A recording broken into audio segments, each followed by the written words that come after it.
Mathematics start करने वाले हैं, जो कि मैथमेटिक्स में ज़्यादातर बच्चे ये कह रहे हैं यार मैथमेटिक्स कैसे करें। बड़ी प्रॉब्लम है। मैथमेटिक्स स्टैट्स दोनों का पेपर है और जहाँ तक हम जानते हैं कई बच्चे ऐसे हैं बीकॉम में जो विदाउट मैथ्स वाले आए हैं। तो नो डाउट, देखो पहली तो बात, आपकी जो मैथमेटिक्स है इसके अंदर ट्रिग्नोमेट्रिक बिल्कुल नहीं है। तो 11th-12th में ट्रिग्नोमेट्रिक बेस बहुत ज़्यादा डिफ़िकल्टी क्रिएट कर रहा था।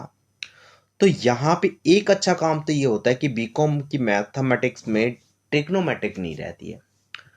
दूसरा रह गया कि सर ये डिफरेंशिएशन तो 11th-12th में वैसे समझ में नहीं आई थी, तो अब क्या समझ में आएगी।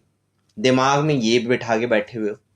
तो बेटा ऐसा है, अपने दिमाग से बात निकाल लो, क्योंकि मैं जो डिफरेंशिएशन बताने वाला हूं ना, मुझे बस इतना चाहिए कि आपको इकोनॉमिक्स आती होगी। इकोनॉमिक्स में अगर आपको कॉस्ट रेवेन्यू प्रोडक्ट जैसे चैप्टर आते हैं तो मैं आपको ये मैथमेटिक्स यूं सिखा दूंगा। अब डिफरेंशिएशन की बात करते हैं तो डिफरेंशिएशन देखो, मैथमेटिक्स अगर हम पूरा ले रहे हैं तो मैथमेटिक्स में क्या क्या पढ़ना है, चलिए पहले ये डिस्कस करते हैं। मैथमेटिक्स में सबसे पहले आपको जस्ट स्टडी करना है डिफरेंशिएशन डेरिवेटिव के नाम से, application of derivative, financial mathematics. देखो यहां से एक क्वेश्चन तो डिफरेंशिएशन का कंफर्म है कि आएगा, लेकिन एप्लीकेशन ऑफ डेरिवेटिव ये ऑप्शनल है भाई। ये आएगा नहीं आएगा ये पता नहीं, लेकिन ऑप्शनल होता, आता भी है नहीं भी आता है। इन दोनों में से कोई एक ही क्वेश्चन पूछेगा तो आपको मैं एक ही सजेस्ट करूंगा, आप ये दोनों चैप्टर में से कोई एक चैप्टर कर लो। तो मैं कल डाल दूंगा, आज तो नहीं हो पाएगा, आज इन मैथमेटिक्स हाफ डालूंगा और कल हाफ डाल दूंगा और कल हाफ पे स्टैट्स पे डाल दूंगा। चलिए आगे देखते हैं। फिर उसके बाद हम लोग देखते हैं कि फाइनेंशियल मैथमेटिक्स में क्या होता है। सिंपल एंड कंपाउंड इंटरेस्ट और एनुटी पढ़ते हैं, बहुत सिंपल होता है। Matrix and determinants, total 4 question आते हैं। तो बेटा ऐसा है, 2 क्वेश्चन तो यहां से हो गए, तीसरा क्वेश्चन आपका मैट्रिक डिटरमिनेंट्स का आ जाएगा और फोर्थ क्वेश्चन आपकी थ्योरी आ जाएगी। ठीक है, थ्योरी मैंने डाल रखा है वीडियो में, थ्योरी पढ़ लेना भाई, वहां से एक थ्योरी मैथमेटिक्स की कंफर्म है आएगी। ठीक है, तो आप एक थ्योरी आएगी और 3 न्यूमेरिकल। तो बेटा ऐसा है, आपको 2 ही क्वेश्चन करने हैं, तो आप न्यूमेरिकल थ्योरी मत करना, न्यूमेरिकल ही कर देना। न्यूमेरिकल में पहला क्वेश्चन तो आपका हो जाएगा, क्योंकि आज जो मैं कराने वाला हूं ना इस वीडियो में, ये मान के चलो ये तो आपका होने वाला है। क्यों? क्योंकि इसमें क्या होता है, इसमें 6 पार्ट आते हैं, 5-5 नंबर के 4 क्वेश्चन होंगे और 6 पार्ट जो होंगे उसमें से कोई 4 करने होंगे। बड़ा ही सिंपल है, बहुत सिंपल है, ये पार्ट करना बहुत सिंपल है। कैसे करेंगे चलिए देखते हैं। हम लोग स्टार्ट करने वाले हैं, एप्लीकेशन ऑफ मैट्रिक्स में पढ़ेंगे। ठीक है, डिफरेंशिएशन में सबसे पहले हम लोग समझेंगे कि डिफरेंशिएशन होता क्या है। क्या होता है डिफरेंशिएशन? डिफरेंशिएशन का मतलब होता है डिफरेंट। डिफरेंट का मतलब क्या चीज कुछ नई आई है, कुछ नया चेंज क्या आया। चेंज मतलब, चेंज का मतलब ही डिफरेंशिएशन होता है। अगर आप कोई चीज 10 रुपए की खरीद रहे हो और उसे अगली बार आप 15 रुपए की कर रहे हो, तो उसमें चेंजेस कितना हो रहा है? 5 रुपए का आ रहा है। दैट इज डिफरेंशिएशन, इसी को डिफरेंशिएशन कहते हैं। बहुत सिंपल है भाई, बहुत सिंपल है। डिफरेंशिएशन समझा दे रहा हूं मैं आपको, बहुत ही सिंपल है। और प्लीज सब्सक्राइब कर दो यार चैनल को, कमेंट कर दो, साथ के साथ लाइक कर दो। अच्छे कमेंट करना, बहुत अच्छे, तुम्हारे फायदे के लिए बना रहा हूं वीडियो। ठीक है, सब्सक्राइब करोगे ना तो ही कल पार्ट 2 आएगा। पार्ट 2 लेना है ना इसका, पार्ट 2 में मैं कह रहा हूं फिर पूरे कंप्लीट मार्क्स हो जाएंगे। ये पढ़ने के बाद आप पार्ट 2 के लिए कमेंट करोगे, नहीं करोगे तो आपकी दिक्कत, और करोगे तो मैं पूरी वीडियो डाल दूंगा। ठीक है, चलिए अब देखते हैं। सबसे पहले हम लोग यहाँ पे देखते हैं कि एक वैल्यू से दूसरी वैल्यू में जो चेंजेस आ रहा होता है, जो वैल्यू चेंजेस हो रही होती है, उसी को हम लोग क्या कहते हैं? उसी को डिफरेंशिएशन कहते हैं। कुछ बेसिक से फॉर्मूले हैं, पढ़ लो भाई, पढ़ लो, बस इतना याद कर लो। 6 से 7 से 8 कोर्स फॉर्मूले, ये फॉर्मूले याद कर लो, पूरी डिफरेंशिएशन समझा दूंगा। 11th में नहीं समझी थी, 12th में नहीं समझी, लेकिन यहां आ जाएगी बेटा, पहले बता रहा हूं। और इसको देखने के बाद आपको कोई दूसरी वीडियो देखनी नहीं पड़ेगी, ये मैं गारंटी दे रहा हूं। चलिए सबसे पहले कांस्टेंट वैल्यू को मतलब 5 3 4 7 8 9 10 12 जो भी है काउंटिंग दे जानते हो ना, कोई भी नंबर दिया गया हो उसे हम कांस्टेंट टर्म कहते हैं। A B C D variable को छोड़कर, आप लोगों ने 9th 10th क्लास में पढ़ा होगा थोड़ा बहुत कांस्टेंट और वेरिएबल। तो एक्स वाई जेड जो होते थे वेरिएबल हुआ करते थे और उसके अलावा सारी चीजें कांस्टेंट हुआ करती थी। तो कांस्टेंट वैल्यू का डिफरेंशिएशन हमेशा जीरो होता है भाई, और x का डिफरेंशिएशन 1 होता है, क्योंकि x के रिस्पेक्ट में डिफरेंशिएशन करते वक्त x ही लेते हैं। तो x के रिस्पेक्ट में x होगा तो इसका मतलब भी 1 ही होगा, ठीक है, 1 डिफरेंशिएशन आ जाएगा। दूसरा होगा x की पावर n दी हुई है, x की पावर n दी हुई है, तो x की पावर n में n आगे रख दो, x पीछे रख दो, और उसके ऊपर जो n की पावर थी उसमें से 1 माइनस कर दो, बस सिंपल सा तरीका। या तो अंडर रूट में है वैल्यू, एन भी एन की जगह रूट में अंडर रूट में वैल्यू दी हुई, तो इसका डिफरेंशिएशन 1/2 अंडर रूट एक्स आता है, ये आप याद कर लीजिए। ई एक्स का डिफरेंशिएशन करोगे तो ई एक्स ही आएगा, ठीक है।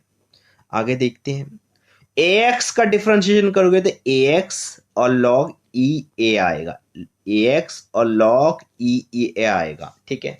ई छोटा स्मॉल सा होता है, याद कर लो बेटा आपके फायदे के लिए।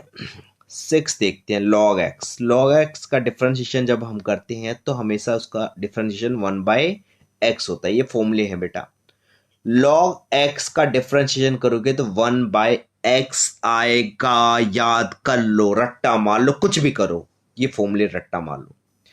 और अगर गलती से मान लो लॉग ए एक्स है, ए का मतलब है स्मॉल सा ए आ गया, ई की जगह ए आ गया, तो बेटा फिर दिक्कत हो जाएगी।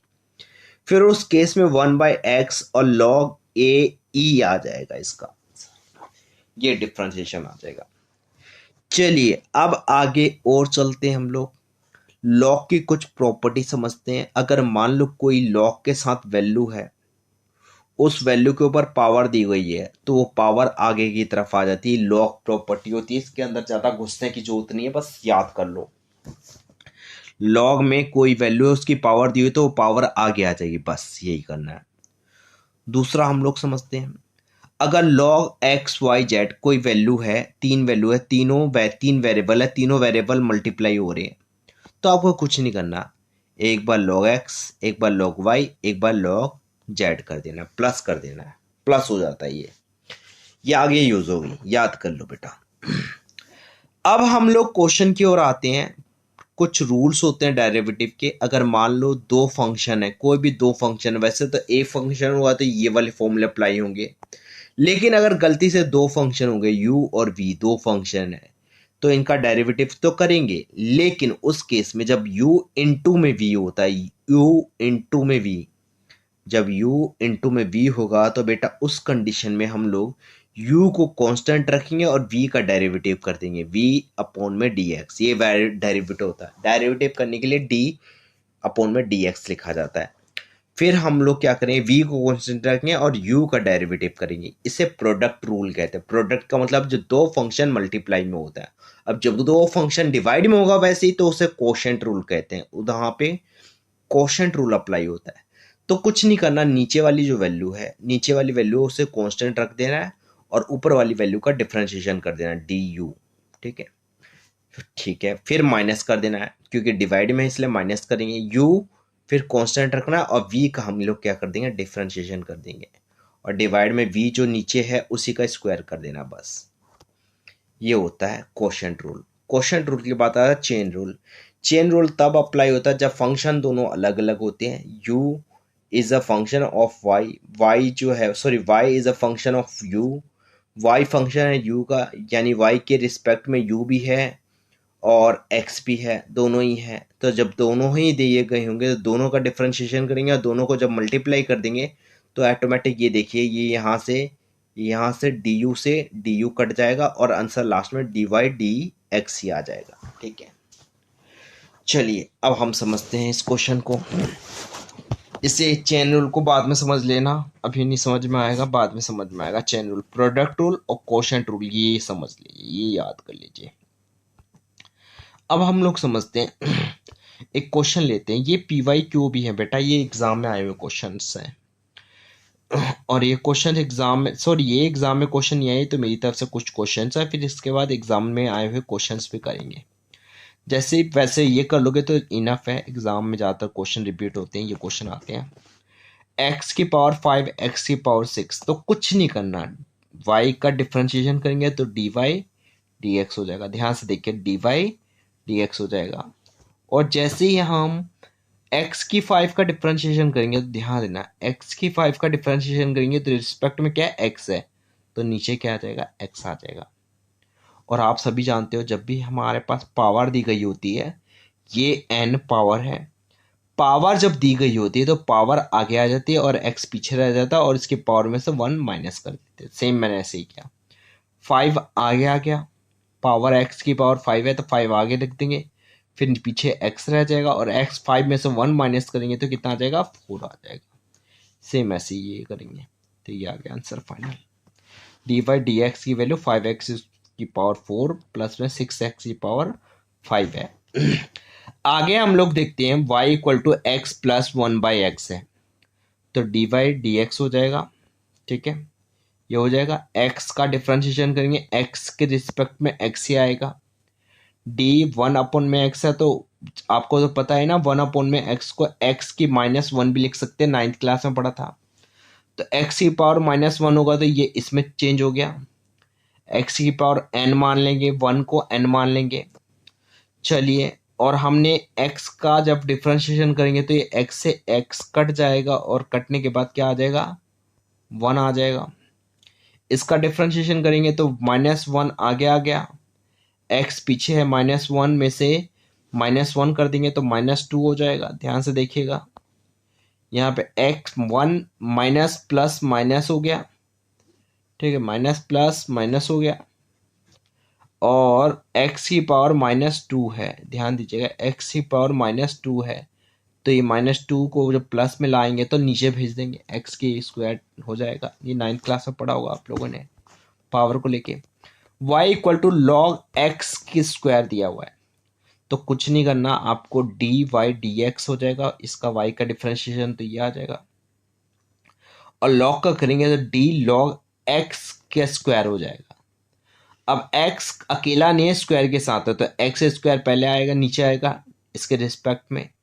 फिर हम लोग क्या करेंगे, ये थोड़ा गलत हो गया है, लॉग एक्स स्क्वायर नहीं है, ये लॉग की पावर x है, की पावर है। ठीक है, तो ये यहाँ से हटा दो, ये 2 यहाँ आ जाएगा, और ये यहाँ पे ये नहीं आएगा। फिर इसके पावर में देखिए, अगर पावर बाहर है तो नीचे रिस्पेक्ट में लॉग x आ जाएगा। ठीक है, अब फिर दोबारा लॉग x का करेंगे, अब इसके नीचे x है, पीछे x है, तो रिस्पेक्ट में x आ जाएगा। इसका करेंगे तो आपको तो पता ही है, पावर जो है वो आगे आ जाएगी, और लॉग x बच जाएगा, 1/x आ जाएगा आंसर मल्टीप्लाई में, और ये आंसर फाइनल, ये आंसर आ जाएगा अपने साथ। ठीक है, आगे देखते हैं, डी लॉग x की पावर x है। आप ऐसा कर सकते हो, मैंने बताया था ना, जब पावर वो होती है तो पावर आगे आ जाती है, तो ये पावर हमने आगे ले लिया, और जब ये आगे लिया तो x फंक्शन 2 हो गए, एक ये हो गया, एक ये हो गया, तो दोनों फंक्शन में होंगे तो प्रोडक्ट रूल अप्लाई हो जाएगा। x को कांस्टेंट रखेंगे, log x का हम लोग क्या करने वाले हैं, डिफरेंशिएशन कर देंगे। फिर log x को कांस्टेंट रखेंगे, x का डिफरेंशिएशन कर देंगे।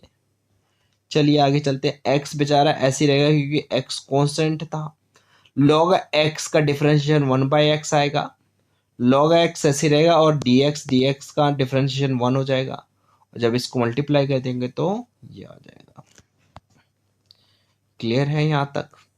अब फिफ्थ क्वेश्चन देखते हैं, y equal to under root में इन्फिनिटी है, इन्फिनिटी की वैल्यू ये दी हुई है क्वेश्चन में, 8 + 4x की क्यूब। तो y की वैल्यू मैं अंडर रूट में इन्फिनिटी की वैल्यू रख दूंगा, और इन्फिनिटी अंडर रूट जो होता है वो पावर 1/2 होता है, वो आधी पावर के बराबर होता है। अब आधी पावर के बराबर है तो हम इस पर डिफ्रेंशिएशन करेंगे, तो d/4 8 + 4x की क्यूब 1/2। अब इसके पावर में जब जब ये पावर दी गई होती है तो फिर इसके रिस्पेक्ट में यही वैल्यू आ जाती है, सेम पावर हट जाएगी। और फिर दोबारा से इसका डिफरेंशिएशन करेंगे, इसके नीचे कुछ नहीं है तो जीरो हो जाएगा, इसके नीचे x है, इसके साथ x है तो नीचे x आ जाएगा। अब जरा ध्यान दीजिएगा, ये तो ऐसे आ जाएगा, पावर 1/2 है तो याद है ना, पावर की केस में पावर आगे आ जाती है, तो पावर आपकी आगे आ जाएगी, 8 + 4x क्यूब रहेगा, और इसमें से 1/2 में से 1 माइनस कर देंगे, जैसे पावर में से हम माइनस करते थे, तो माइनस का 1/2 आ जाएगा, ठीक है, पावर -1/2 हो जाएगी। और जरा इसका निकाल के देखेंगे तो 8 की वैल्यू जो आती है, देखिए 8 की वैल्यू जो होगी वो 0 हो जाएगी क्योंकि कांस्टेंट है। और 4x की क्यूब का जब हम वो करेंगे डिफरेंशिएशन, तो 4 थीटा क्या हो जाएगा 12, और 3 में से 1 माइनस हो जाएगा तो क्या आ जाएगा 2। आगे चलते हैं, अब ये -1/2 है, इसको प्लस किया, ये 12x² हो जाएगा, ठीक है। अब इसके बाद और आगे चलेंगे, फिर इसके बाद 1/2, ये -1/2 है तो इसको प्लस का करने के लिए नीचे ले जाओ, और 1/2 जो होता है वो अंडर रूट होता है तो अंडर रूट लगा दो, 12 से इसको काट दो, 12 से 2 को 12 से काट दोगे 6 आ जाएगा, और जैसे ही करेंगे तो 6x² अंडर रूट में इसकी वैल्यू ये किसके बराबर था, ये हमने इन्फिनिटी माना था, इन्फिनिटी रख देंगे इसके अंदर। आई थिंक ये भी क्वेश्चन आपको समझ में आ गया होगा। अब नेक्स्ट क्वेश्चन देखिए, 6th question, y = log ax² plus में bx प्लस में c दिया हुआ है। ये क्वेश्चन आपके पास दिया हुआ है, ठीक है, तो बहुत सिंपल है, dy dx कर दो, d log ये पूरे का डिफरेंशिएशन, लेकिन हमें पता है ये x के बराबर नहीं है तो इसको अगेन ले लेंगे, फिर इसका डिफरेंशिएशन करेंगे क्योंकि आप सबके पीछे x है तो x ले लेंगे। ये एज इट इज क्या आ जाएगा, log x की वैल्यू, ये पूरा का पूरा क्या होता है, ये पूरा का पूरा x के बराबर है मान लो, तो 1/x आ जाएगा, तो 1/x की वैल्यू क्या है, ये पूरी है तो ये रख दिया हमने, और इसका डिफरेंशिएशन क्या है तो 2ax आ जाएगा, 2 आगे आ जाएगा, bx का करेंगे तो खाली b आ जाएगा, और c का करेंगे तो 0 आ जाएगा।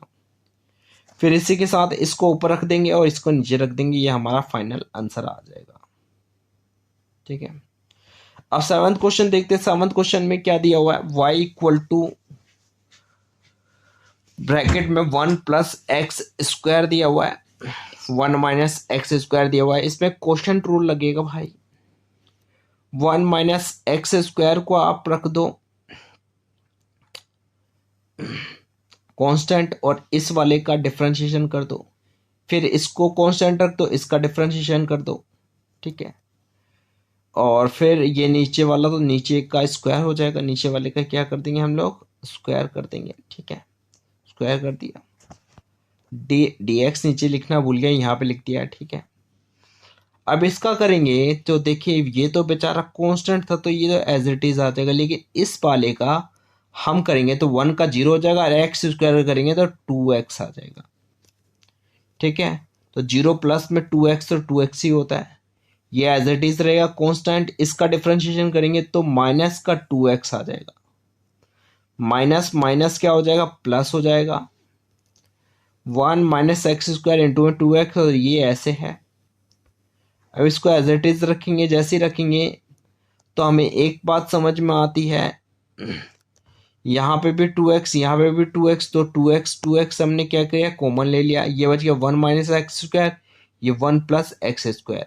जब हमने इसको खोला तो x² से देखिए, x² से x² कट जाएगा, 1 और 1 2 हो जाएगा, 2 और 2 कितना आ जाएगा 4x आ जाएगा, और नीचे वाला एज इट इज आ जाएगा।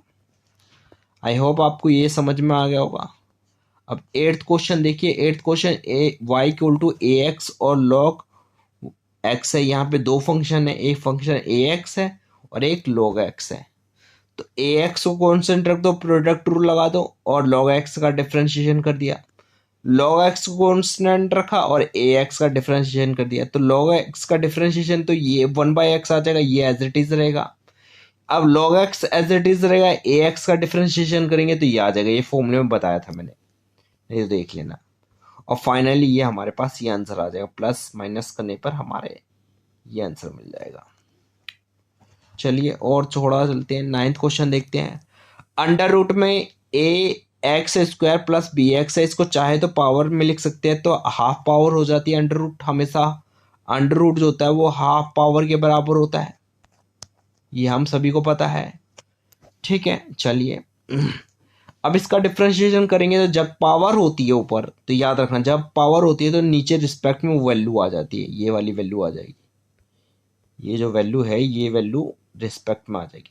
अब इसका डिफ्रेंशिएशन करेंगे क्योंकि सबके नीचे ऊपर साथ में एक्स है, तो नीचे क्या आ जाएगा, एक्स आ जाएगा डायरेक्टली। तो ये पावर है तो पावर आगे आ गई, और इसमें से ये पावर माइनस की तो -1/2 हो गया। और इसका डिफरेंशिएशन करेंगे 2ax हो जाएगा, और bx का करेंगे तो b कांस्टेंट है, x1 हो जाएगा। अब इसको एज इट इज ऊपर लिख देंगे, ये 1/2 है, जरा देखिए 1/2 है तो 1/2 ही रहेगा। ये माइनस का 1/2 है तो ये प्लस का 1/2 करने के लिए नीचे ले आएंगे, और नीचे लाएंगे तो पावर अंडर रूट में बदल जाएगी, तो ये आंसर आ जाएगा। इसी के साथ हमारा डिफरेंशिएशन कंप्लीट होता है। अगर आप बोलोगे तो मैं इसके PYQ ही करवा दूंगा नेक्स्ट वीडियो में। यहां तक इनफ है, आप इतना कर दीजिए। अब स्टैट्स स्टार्ट कर रहे हैं, स्टैट्स देख लीजिए वीडियो, स्टैट्स भी बहुत इंपॉर्टेंट है। स्टैट्स में पूरी मैं सेंट्रल टेंडेंसी करवाने वाला हूँ, तो स्टार्टिंग से लेके एंड तक। चलिए थैंक यू सो मच, आगे देखिए कंटिन्यू करते हैं। आप सभी बच्चों को, जितने भी दिल्ली यूनिवर्सिटी के स्टूडेंट्स हैं जो एसओएल से कर रहे हैं या कहीं से भी कर रहे हैं, इग्नू से कर रहे हैं, रेगुलर से कर रहे हैं, इवन किसी भी कॉलेज से आप अगर पढ़ रहे हो, तो आपके लिए ये जो वीडियो होने वाली है बिजनेस स्टैट्स की बहुत ही ज़्यादा इंपॉर्टेंट है। क्योंकि हम यहाँ पे बिजनेस स्टैट्स को जो समझेंगे वो बिल्कुल बेसिक से समझेंगे। कहने का मतलब ये, जो कि कहते हैं ना जीरो लेवल से, जीरो लेवल का मतलब ये है जहां पे आपको स्टैट्स के बारे में बिल्कुल नहीं पता ना, वहां से स्टार्ट करेंगे। और ये वीडियो ज्यादा लंबी नहीं होगी, 1 घंटे के अंदर अंदर सेंट्रल टेंडेंसी और आपका डिस्पर्सन दोनों के दोनों खत्म कर दिए जाएंगे।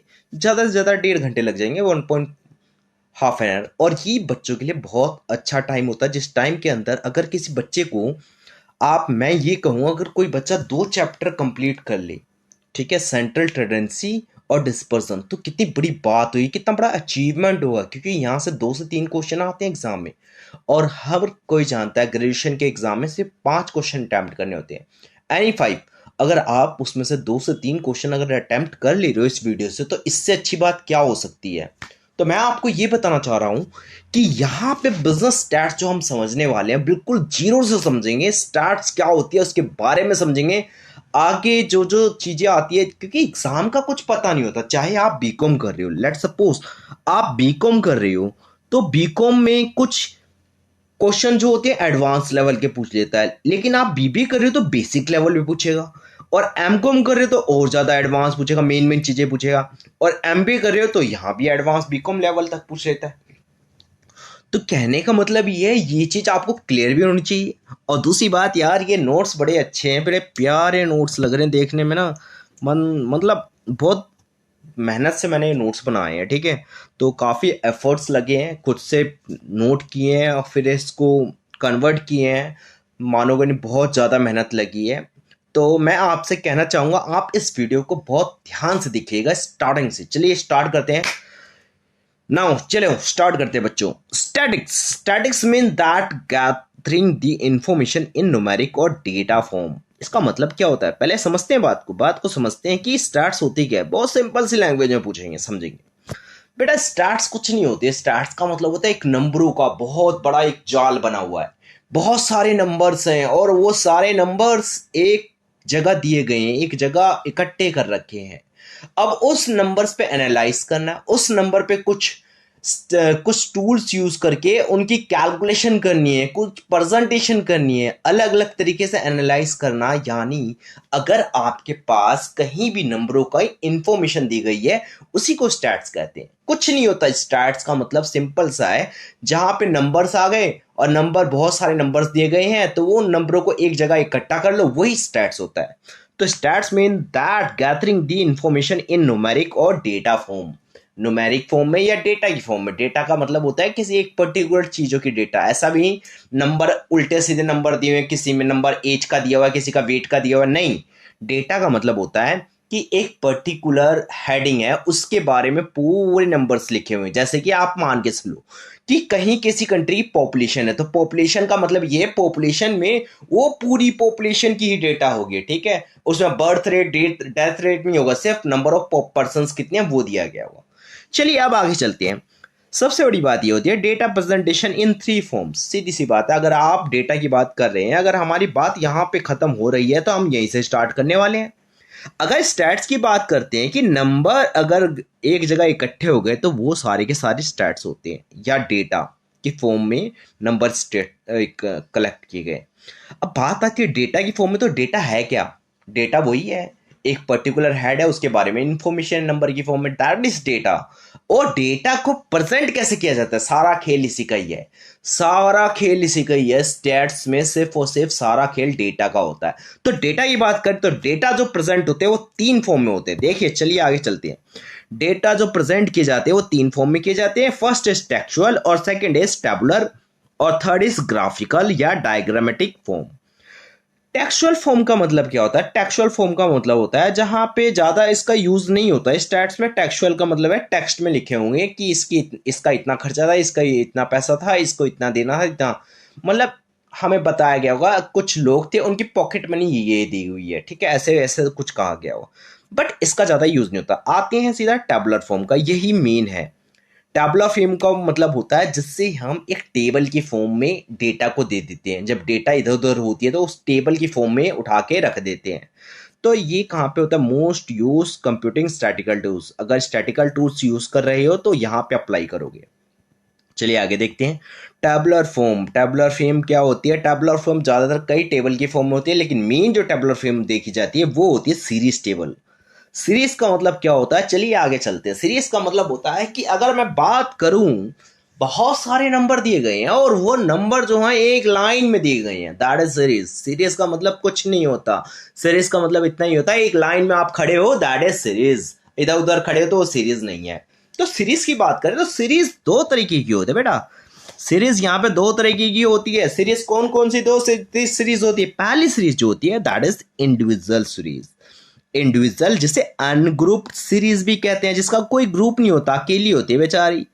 अकेली सीरीज को हम इंडिविजुअल सीरीज कहते हैं। और जो बेचारे जो ग्रुप में होती है, जो ग्रुप में घूम रहे हैं भैया, ऐसे लोग डिस्क्रीट और कंटिन्यूस सीरीज कहते हैं। आगे कंटिन्यू करेंगे, समझेंगे डिस्क्रीट और कंटिन्यूस क्या होता है। पहले इंडिविजुअल की ओर फोकस करते हैं। तो इंडिविजुअल सीरीज क्या होती है भैया? Single series like only x series. अगर मैं आपके पास इंफॉर्मेशन एक्स की फॉर्म में लिखा हुआ है कि एक्स इतनी इतनी वैल्यू है, तो वो समझ जाना एक्स मान के चलते हैं, एक वेरिएबल मान के चलते हैं, उसी को इंडिविजुअल सीरीज कहते हैं, सिंगल सीरीज। जैसे कि लेट्स सपोज एग्जाम्पल लेते हैं। मार्क्स दिया हुआ है क्वेश्चन में, और मार्क्स जो है बच्चों के 10, 20, 30, 40, 35, 10 और फिर अगेन 30 और फिर 40। तो ये बार बार कई बच्चों के नंबर आ रहे हैं, किसी के कम है, किसी के ज्यादा है। तो ये नंबर जो दिए गए हैं एक लाइन में दिए गए हैं, दैट इज इंडिविजुअल सीरीज। एक लाइन में दिए हैं लेकिन कंप्लीट सीरीज नहीं होती, क्योंकि यहाँ पे नहीं बताया गया 10 नंबर लाने वाले बच्चे कितने हैं।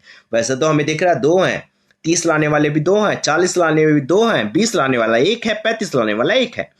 तो बात ये नहीं होती है, कि बात ये होती है कि इसको प्रॉपर फॉर्म में नहीं लिखा गया, तो ये इम्प्रॉपर फॉर्म होता है इंडिविजुअल सीरीज। आगे हम लोग समझते हैं डिस्क्रीट सीरीज के बारे में। तो डिस्क्रीट सीरीज क्या होता है? यहाँ पे 2 सीरीज दी गई होती है। एक वेरिएबल होती है जिसे आइटम सीरीज भी कहते हैं। वेरिएबल, आइटम्स ये थोड़ा सा गलत हो गया है, यहाँ पे लिख सकते हो आप आइटम्स,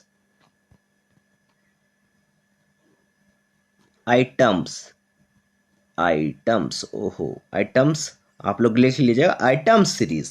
तो आइटम सीरीज होती है, यानी आइटम के बारे में कोई भी आइटम हो गया, मार्क्स एक आइटम है, वेजेस एक आइटम है, ये सब आइटम्स की बात करता है। तो आइटम्स वेरिएबल्स की बात करेगा तो एक सीरीज वेरिएबल होगी, दूसरी सीरीज होगी उसी वेरिएबल के बारे में बताया गया होगा, कितने नंबर्स में है, कितनी फ्रीक्वेंसी है उसकी, तो उसके कॉरस्पॉन्डिंग फ्रीक्वेंसी सीरीज।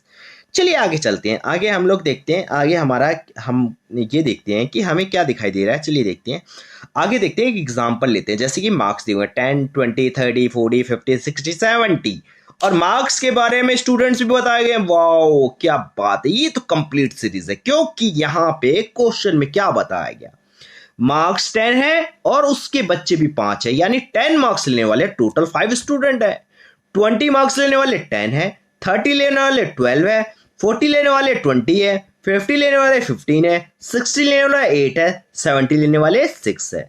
तब मेरा कहने का मतलब ये सबसे ज्यादा मार्क्स जो आ रहे हैं वो यहाँ पे आ रहे हैं। ऐसे ही आगे आप सीखोगे मोड वैल्यू, इसी को मोड वैल्यू कहते हैं, सबसे ज्यादा मार्क्स लेकर जो सबसे ज्यादा बच्चे होते हैं। सो ये सबसे ज्यादा बच्चे जो हैं 20 स्टूडेंट्स हैं जो 40 मार्क्स लेकर आ रहे हैं। इसका मतलब है बहुत सारे बच्चे ऐसे हैं जिन्होंने 40 मार्क्स गेन किए हैं। चलिए आगे देखते हैं, हम लोग कंटिन्यूस सीरीज पे कंटिन्यू करते हैं भाई, कंटिन्यूस सीरीज पे कंटिन्यू करेंगे। तो यहाँ पे भी 2 सीरीज होती है। पहली सीरीज यहाँ पे डायरेक्टली स्पेसिफाई नहीं हुई, किसी चीज के बारे में स्पेसिफाई नहीं करेगा, वो रेंज दे देगा कि भैया 0 से लेके 10 नंबर तक लाने वाले बच्चे इतने, यानी 0 से 10 के बीच में 1 2 3 4 5 7 8 9 10 सब आ जाएंगे भैया। तो ये रेंज वाली सीरीज होती है, रेंज वाली सीरीज, जहां पे एक सीरीज रेंज की होती है जिसे हम लोग क्लास इंटरवल कहते हैं। और सेकंड जो सीरीज होती है, सेकंड तो आपको पता है जो क्लास इंटरवल दिया हो उसके बारे में बताएगा कितने नंबर स्टूडेंट्स हैं, यानी सेकंड सीरीज सेम फ्रीक्वेंसी होती है जैसे आपके डिस्क्रीट में होती थी। चलिए अब इसके बाद हम और आगे चलते हैं, तो एक एग्जांपल लेते हैं। एग्जांपल में दिया हुआ मार्क्स दिए हुए हैं 0 से लेकर 10 तक, 10 से 20 ये रेंज दी हुई है। देखिए पहली सीरीज जो है वो रेंज स्पेसिफाई कर रही है, जैसे ये रेंज मैंने बताया ना, रेंज वाली सीरीज होती है कंटिन्यूस सीरीज, उसके बारे में बताया गया इतने बच्चों ने लिया, इतने से इतने मार्क्स इतने बच्चे, इतने से इतने मार्क्स इतने बच्चे, इतने से इतने मार्क्स इतने बच्चे, इतने से इतने से। एक बात याद रखिएगा, ये सीरीज जो होती है वे एक्सक्लूसिव सीरीज होती है, इस सीरीज को हम लोग एक्सक्लूसिव सीरीज कहते हैं। और याद रखना कंटिन्यूस सीरीज में सबसे जो मेन सीरीज होती है वो एक्सक्लूसिव ही होती है। अगर आपसे क्वेश्चन में बाकी की सीरीज दी गई है तो याद रखना आप उसको क्वेश्चन को सॉल्व करने से पहले उस सीरीज को कन्वर्ट करोगे किस सीरीज में, एक्सक्लूसिव में। याद रखना एक्सक्लूसिव, एक्सक्लूसिव सीरीज वो होती है जहां पे लास्ट नंबर को इंक्लूड नहीं करते। लास्ट नंबर का मतलब ये 0 से लेकर 10 का मतलब ये है आप 10 से कम वैल्यू लोगे, 10 के बराबर नहीं लोगे, 10 के इक्वल टू नहीं लोगे, इक्वल टू 10 आप नहीं लोगे। तो इसे हम लोग क्या कहते हैं, एक्सक्लूसिव कहते हैं। एक्सक्लूसिव का मतलब है इंक्लूड ना करना, तो 10 को इंक्लूड नहीं करेंगे, तो इसका मतलब ये 10 को इंक्लूड नहीं करेंगे लेकिन 0 को इंक्लूड करेंगे, लोअर वैल्यू इंक्लूड करते हैं, बाकी जो अपर वैल्यू होती है उसको इंक्लूड नहीं करते हैं। ठीक है, तो ये हर वैल्यू में, हर में, यहाँ पे भी 20 को इंक्लूड नहीं करेंगे, यहाँ पे 30 को इंक्लूड नहीं करेंगे, यहाँ पे 40 को नहीं करेंगे, यहाँ 50 को नहीं करेंगे। इसी सीरीज को एक्सक्लूसिव सीरीज कहते हैं। चलिए देखते हैं एग्जाम्पल। 5 तरह की सीरीज होती है, कंटिन्यूस सीरीज में 5 टाइप्स की होती है। देखो ये समझना बहुत जरूरी है, कई बार एग्जाम में क्वेश्चन जो होता है बीकॉम वालों का मैंने देखा है, कई बार सीरीज के ऊपर क्वेश्चन आ जाता है, और यहां तक कि मैं कह रहा हूं इग्नू वाले तो ज्यादातर ऐसे क्वेश्चन दे ही देते हैं। वो तो सोचते हैं कि बच्चों को कुछ पता ही नहीं होगा, साइंस साइड से आया होगा या कभी स्टैट्स पढ़ी होंगी, वो उठा के यही क्वेश्चन देंगे। तो ये बहुत अच्छी बात है कि आपको सीरीज के बारे में मैं बता रहा हूं, वरना आपको मैं बताऊं तो बीकॉम लेवल पे, ग्रेजुएशन लेवल में कोई भी सीरीज के बारे में नहीं बताता, सीधा आपको मेन चीज पे लेके जाता है। मैं आपको यहाँ पे बेसिक बता रहा हूं।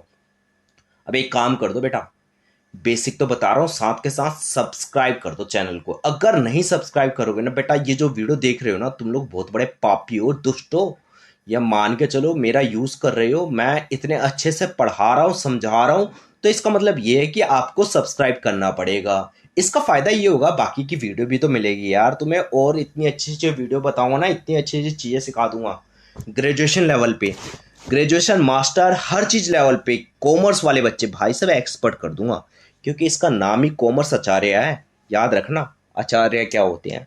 और वैसे भी मैं आईपी कॉलेज का प्रोफेसर हूं, मैं आपको बता देता हूं, मेरा नाम रवि आचार्य है और मैं आईपी कॉलेज में असिस्टेंट प्रोफेसर हूं। कम से कम 2 से 3 साल हो गए मुझे वर्किंग करते हुए। उससे पहले ड्यू में था, ड्यू में एज ए गेस्ट था, और भी मैंने कई कॉलेज में, कई प्राइवेट इंस्टीट्यूट में पढ़ाया है। ठीक है, बाकी क्वालिफिकेशन की बात करो तो क्वालिफिकेशन तो बहुत है, बहुत सारी क्वालिफिकेशन है। ठीक है, बहुत डिग्री है, बाद में बताऊंगा कभी टाइम मिला तो। चलिए 5 टाइप्स ऑफ सीरीज ओनली, याद रखना ये 5 सीरीज होती है, लेकिन इन 5 सीरीज में एक खास बात होती है।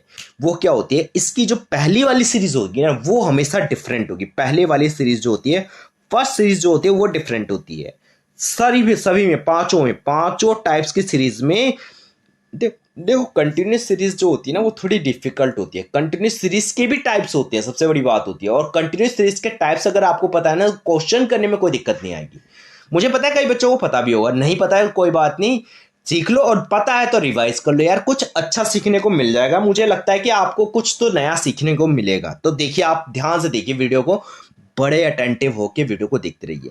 तो कहने का मतलब भाई, यहाँ पे पहली सीरीज जो होती है वो चेंज होती है जितने भी ये। क्या आपको ये पता था? क्या आपको ये कभी बताया गया था? नहीं बताया गया, लेकिन इस नोट्स के अंदर अच्छे से बताया गया। देखो सब कुछ बताया गया कि इन सीरीज में क्या डिफरेंस होता है। इन पांचों सीरीज के अंदर सिर्फ और सिर्फ पहली सीरीज ही चेंज होती है, बाकी दूसरी तो फ्रीक्वेंसी होती है भाई। दूसरी सीरीज जो होती है वो फ्रीक्वेंसी होती है, बस इसको छोड़ के। इसके बारे में बाद में बात करेंगे, चलिए ठीक है। आगे चलते, पहले आते हैं एक्सक्लूसिव सीरीज। सर 10 से 15, 15 से 20, 20 से 30। इसके अंदर सिर्फ और सिर्फ लोअर वैल्यू को इंक्लूड करते हैं, लोअर क्लास इंटरवल की वैल्यू को इंक्लूड करेंगे। 15 मार्क्स को इंक्लूड नहीं करेंगे, 20 मार्क्स को इंक्लूड नहीं करेंगे। तो ये हमारी जो हो जाती है, ये हो जाती है हमारी एक्सक्लूसिव सीरीज। इसको इंक्लूड नहीं करते। एक्सक्लूसिव का मतलब है एक्सक्लूड। एक्सक्लूड का मतलब होता है नॉट इंक्लूड। किस वाली वैल्यू को? अपर वैल्यू को। अपर वैल्यू को जहां पे इंक्लूड नहीं किया जाता, अपर वैल्यू को, ठीक है, अपर वैल्यू को इंक्लूड नहीं करते हैं। चलिए अब थोड़ा और आगे बढ़ते हैं, चलिए देखते हैं। तो इसके बाद हम लोग आते हैं सीधा, हम बात करेंगे भाई, सीधी सी बात करेंगे इंक्लूसिव पे। तो इंक्लूसिव सीरीज क्या है? कहते हैं इंक्लूसिव कहती है कि भाई इसमें इंक्लूड करेंगे, इसमें 10 भी इंक्लूड करेंगे और 14 भी करेंगे, यानी लोअर और अपर दोनों ही वैल्यू को इंक्लूड, इसको भी इंक्लूड करते हैं। यहाँ पे देखो, यहाँ पे क्या था, इसको इंक्लूड नहीं किया, इसको इंक्लूड नहीं किया, इसको इंक्लूड नहीं किया, इससे नीचे वाली वैल्यू को इंक्लूड किया। लेकिन इसमें क्या करते हैं, इसमें भी इंक्लूड करते हैं, इसको भी करते हैं, इसको भी करते हैं, इसको भी करते हैं, इसको भी करते हैं, इसको भी। इसलिए तो इसका नाम है इंक्लूसिव, इंक्लूड करना। लेकिन बात ये आती है, सर आपने बताया कि हर सीरीज को एक्सक्लूसिव में ही कन्वर्ट करना है तभी क्वेश्चन सोल्व होगा। हाँ, तो इसको करने का एक तरीका होता है। अगर ये इंक्लूसिव है तो एक चीज आपको दिखाई दे रही होगी, शायद आपको बड़े ध्यान से दिख रहा होगा कि सर हमें ना एक चीज दिख रही है। वो क्या दिख रही है? वो ये दिख रही है कि यहाँ पे वैल्यू जहां पे खत्म हो रही है वहां से ये शुरू नहीं हो रही है। हालांकि कंटिन्यूस सीरीज की एक पहचान होती है, एक आइडेंटिफिकेशन होती है, जहां पे वो एंड होगा वहीं से शुरू होगा। लेकिन यहाँ पे ऐसा तो है नहीं। देखो आप यहाँ देख लो, यहाँ भी देख लो। तो एक तरीका है इसको सही करने का। सही करने का तरीका क्या है कि आप क्या करो, लोअर लिमिट में से 0.5 को माइनस कर दो। लोअर, लोअर का मतलब क्या है? ये वाली वैल्यू। इसमें से आप 0.5 माइनस करोगे तो ये 9.5 आ जाएगा। और जो अपर वैल्यू है उसके अंदर 0.5 क्या कर दो, ऐड कर दो। बस ऐड कर दिया मैंने। अब यही सिस्टम सब में करो, सब में करते जाओ करते जाओ करते जाओ, ये आपकी लास्ट की सीरीज आ जाएगी। यह आसान सा तरीका ये है। अगर आपका ये 14.5 हो गया तो यहीं से स्टार्ट कर दो, कुछ नहीं करना। और 19 में पॉइंट जहाँ पे ये खत्म हुआ वहीं से शुरू करो, और फिर उसके बाद 19 पॉइंट के पास 0.5 लगा दो, फिर इससे स्टार्ट करो, फिर इसके बाद पीछे 0.5 लगा दो। चलिए ये कंप्लीट होने के बाद हम लोग आगे चलते हैं open and series. Open and series का मतलब है ओपनली चलना भाई, ओपन ओपन बात करेंगे। ओपन नाम नाम का होता है। ओपन एंड सीरीज का मतलब होता है भाई साहब मैंने दो चीजें ओपन कर दी है, बाकी की दो खुद ओपन कर ले। ये दो ओपन है, पता चला 10 से 20, 20 से 30, तो अगली सीरीज क्या होगी? 30 से 40। ले भाई, इसने नहीं दिया तो मैं कर लूंगा अपने आप। सर इससे पहले वाली क्या होगी? 10 से 20 है, तो 10 से कम क्या होगा? 10 का गैप है तो 0 से 10। तो यहाँ आ गया, यहाँ पे आएगा 0 से 10, यहाँ पे आएगा 0 से 10, और यहाँ आएगा 30 से 40। अरे यार इतना आसान था। हाँ यार इतना आसान ही होता है ओपन एंड सीरीज। तो ओपन एंड सीरीज तो सब कुछ कहता है, ओपन करके दे रखा, दो चीज खुद से कर ले।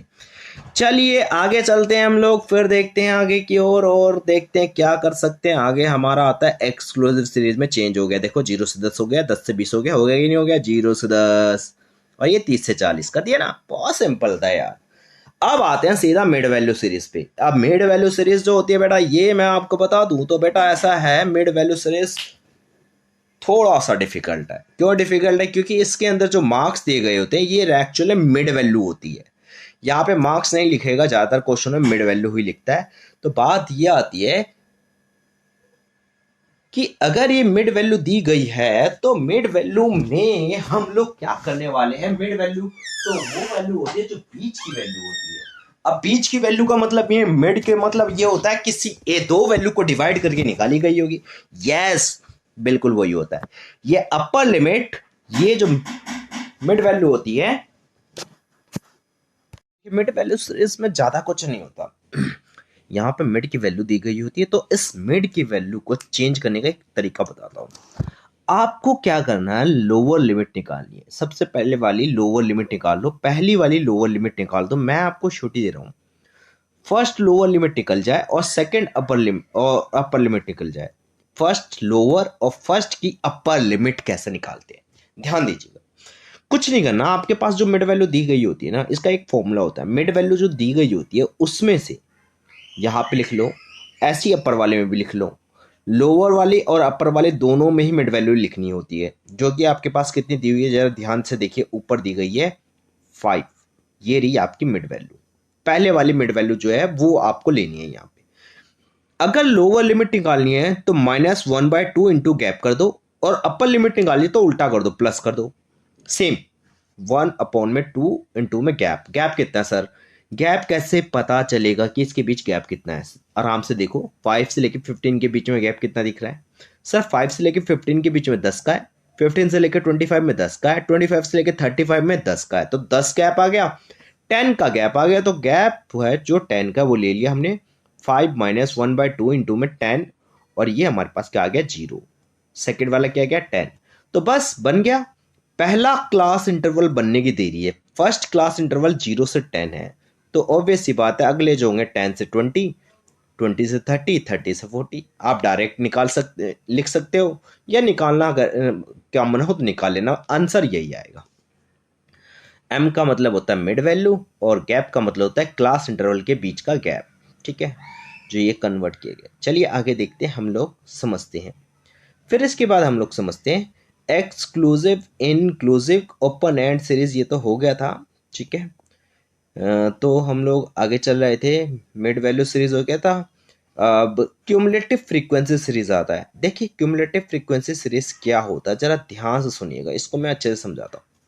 क्यूमुलेटिव फ्रीक्वेंसी सीरीज वो सीरीज होती है जहाँ पे क्यूमुलेटिव फ्रीक्वेंसी दिया गया होता है, जहाँ पे फ्रीक्वेंसी को हम ऐड करते हैं 1 बाय 1, जहाँ पे फ्रीक्वेंसी ऐड होती है या तो ऊपर से या तो नीचे से। ध्यान रखना, जहाँ पे जिस सीरीज के अंदर, याद रखना इस सीरीज के अंदर पहली बात तो ये कि दोनों सीरीज चेंज होगी, फर्स्ट भी और सेकंड भी। कहने का मतलब ये है कि फर्स्ट वाली सीरीज से मेन लेना देना है। जो फर्स्ट सीरीज होती है वो लेस देन लिखी होगी, लेस देन की फॉर्म में हो सकती है। दो तरह की सीरीज होती है, देखिए एक तो सीरीज होती है लेस देन वाली, एक सीरीज आपकी होगी there are two types of series. इसका मतलब ये है कि आपके पास दो तरह की सीरीज दी गई होगी। एक लिखा हुआ आएगा लेस देन होता है, लेस देन के दूसरे कई वर्ड होते हैं, बिलो हो गया, लेस देन हो गया, लीस्ट हो गया, ये सब वर्ड जो किए जाते हैं लेस के लिए यूज की जाती है, कम के लिए। तो कम वाली सीरीज होगी और एक ज्यादा वाली सीरीज होगी। तो कम वाली सीरीज में क्या होता है, हम क्यूमुलेटिव फ्रीक्वेंसी, दो चीजें होती है, एक तो कम लिखा हुआ 0 से less than 10, less than 20, less than 30, ऐसे जैसे ये दिया हुआ, देखो ये रहा ना, less than 10, less than 20, less than 30, ये दिया हुआ ना, less than 10, less than 20, less than 30, less than 40, less than 50, ऐसे दिया गया हुआ। और इसके सामने एक CF लिखा हुआ, ये CF दिया गया हुआ। अब जानते हैं CF दिया गया हुआ तो क्या करते हैं, ध्यान से सुनिएगा मेरी बात। जब क्वेश्चन में CF दिया गया हुआ तो CF इस तरीके से दिया गया हुआ कि हमने फ्रीक्वेंसी को ऐड किया हुआ। फ्रीक्वेंसी ऐड होती है, बस याद रखना फ्रीक्वेंसी, क्योंकि यहाँ पे आप एक चीज नोट करना, कभी देखना आपको एक चीज दिखाई देगी, वो क्या चीज दिखाई देगी आपको, ये चीज दिख रही है कि जो यहाँ पे CF की आइडेंटिफिकेशन कैसे करते हैं। जैसे आपको ये CF दिखाई देगा, इंक्रीज हो रहा होगा, 15, 35, 47, 55, ये इंक्रीज हो रहा है। तो CF की पहचान होती है कि वो इंक्रीजिंग ऑर्डर में होता है। चलिए हम लोग देखते हैं आगे। तो होता क्या है कि हम यहाँ पे लेस देन सीरीज जो क्यूमुलेटिव फ्रीक्वेंसी सीरीज होती है, इसमें क्या करते हैं, हम एडिंग तो करते हैं फ्रीक्वेंसी को, लेकिन स्टार्टिंग से करते हैं, ऊपर से करते हैं, ऊपर से 1 बाय 1 ऐड करते जाते हैं। ठीक है, फ्रॉम स्टार्ट टू एंड, देखो स्टार्ट किया और एंड तक खत्म किया। लेकिन अगर मोर देन हो तब क्या करेंगे, मोर देन हो तब उसमें क्या होता है, उसमें भाई साहब उसमें थोड़ा ध्यान रखना, उसमें जो होता है ना, in this series we calculate more than CF by adding frequency from end to start. नीचे से ऐड करते हैं, नीचे से ऐड करते हुए आखिर ऊपर तक चल जाता है। तो इसकी पहचान ये होती है नीचे से, वो होता है ऊपर से, क्योंकि माइनस प्लस तो हमेशा दोनों एक दूसरे के अपोजिट होते हैं, तो वो अगर ऊपर से ऐड हो रहा है तो ये नीचे से ऐड होगा। चलिए एक क्वेश्चन समझते हैं। जैसे कि आपके पास ये एक एक्सक्लूसिव सीरीज दी गई है, इसको आपको कन्वर्ट करना है सीएफ में, उल्टा करना है, सीएफ में करना है, सॉरी क्युमुलेटिव फ्रीक्वेंसी सीरीज में कन्वर्ट करना है। तो उसमें कन्वर्ट करने का कैसे आसान सा तरीका, लेस देन 10 20 दे दिया, इसको हमने लिख लिया 0 से 10। पहली सीरीज क्या आएगी, 10 से कम है, 20 से कम है। पहली सीरीज में क्या है, 0 से 10, यानी 10 से कम, 10 से 20, 20 से कम, 30 से कम, 40 से कम और 50 से कम। तो हमने लिख दिया। अब हमारे पास 5 दिया हुआ है, 10 दिया हुआ है, 20 दिया हुआ है, 12 दिया हुआ है, 8 दिया हुआ है। तो हम क्या करेंगे, 5 में, ध्यान से देखना, 5 में हम लोग 10 को ऐड कर देंगे। पहली वैल्यू तो सेम रहेगी, पहली वैल्यू हमारी सेम रहती है, 5 रहेगी, ठीक है। दूसरी वैल्यू क्या होगी, 5 में 10 को ऐड कर देंगे, 15।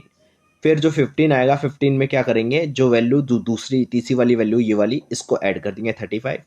फिर इस वाली वैल्यू को ऐड कर देंगे 35 में, 12 को ऐड कर देंगे 47, और 47 में 8 को ऐड कर देंगे 55 आ जाएगा।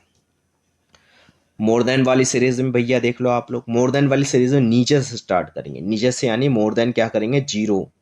जैसे कि इसने तो उल्टा कर रखा है, इसने वापस वैसे दे दिया है, ऊपर ही सबसे बड़ी वैल्यू दी थी, वैसे 0 से स्टार्ट होता है, ऊपर से सीरीज स्टार्ट होगी, लेकिन इन्होंने क्या किया, मोर देन 40। देखिए ना, सबसे पहले जो सबसे बड़ी वैल्यू है नीचे, नीचे ये नीचे आता है, ये सबसे लास्ट में आता है। तो लास्ट में देखिए, लास्ट में हम क्या कर रहे हैं, ऐड करते जा रहे हैं। 8 में 12 ऐड किया, 12 में 20 ऐड किया, पीछे से 20 में फिर 10 ऐड कर दिया, ठीक है। ये थोड़ी सी गलती हो गई है, 20 में 10 ऐड कर दिया, 40 में ये 10 ऐड कर दिया, फिर 50 में 5 ऐड कर दिया, ठीक है। अच्छा सही तो है, 20 में 20 ऐड करेंगे, 20 नंबर है, फिर 40 में 10 ऐड करेंगे, फिर 50 में 5 ऐड कर देंगे। तो इस तरीके से ये सीरीज हो जाती है। आई होप आपको ये समझ में आ गया होगा।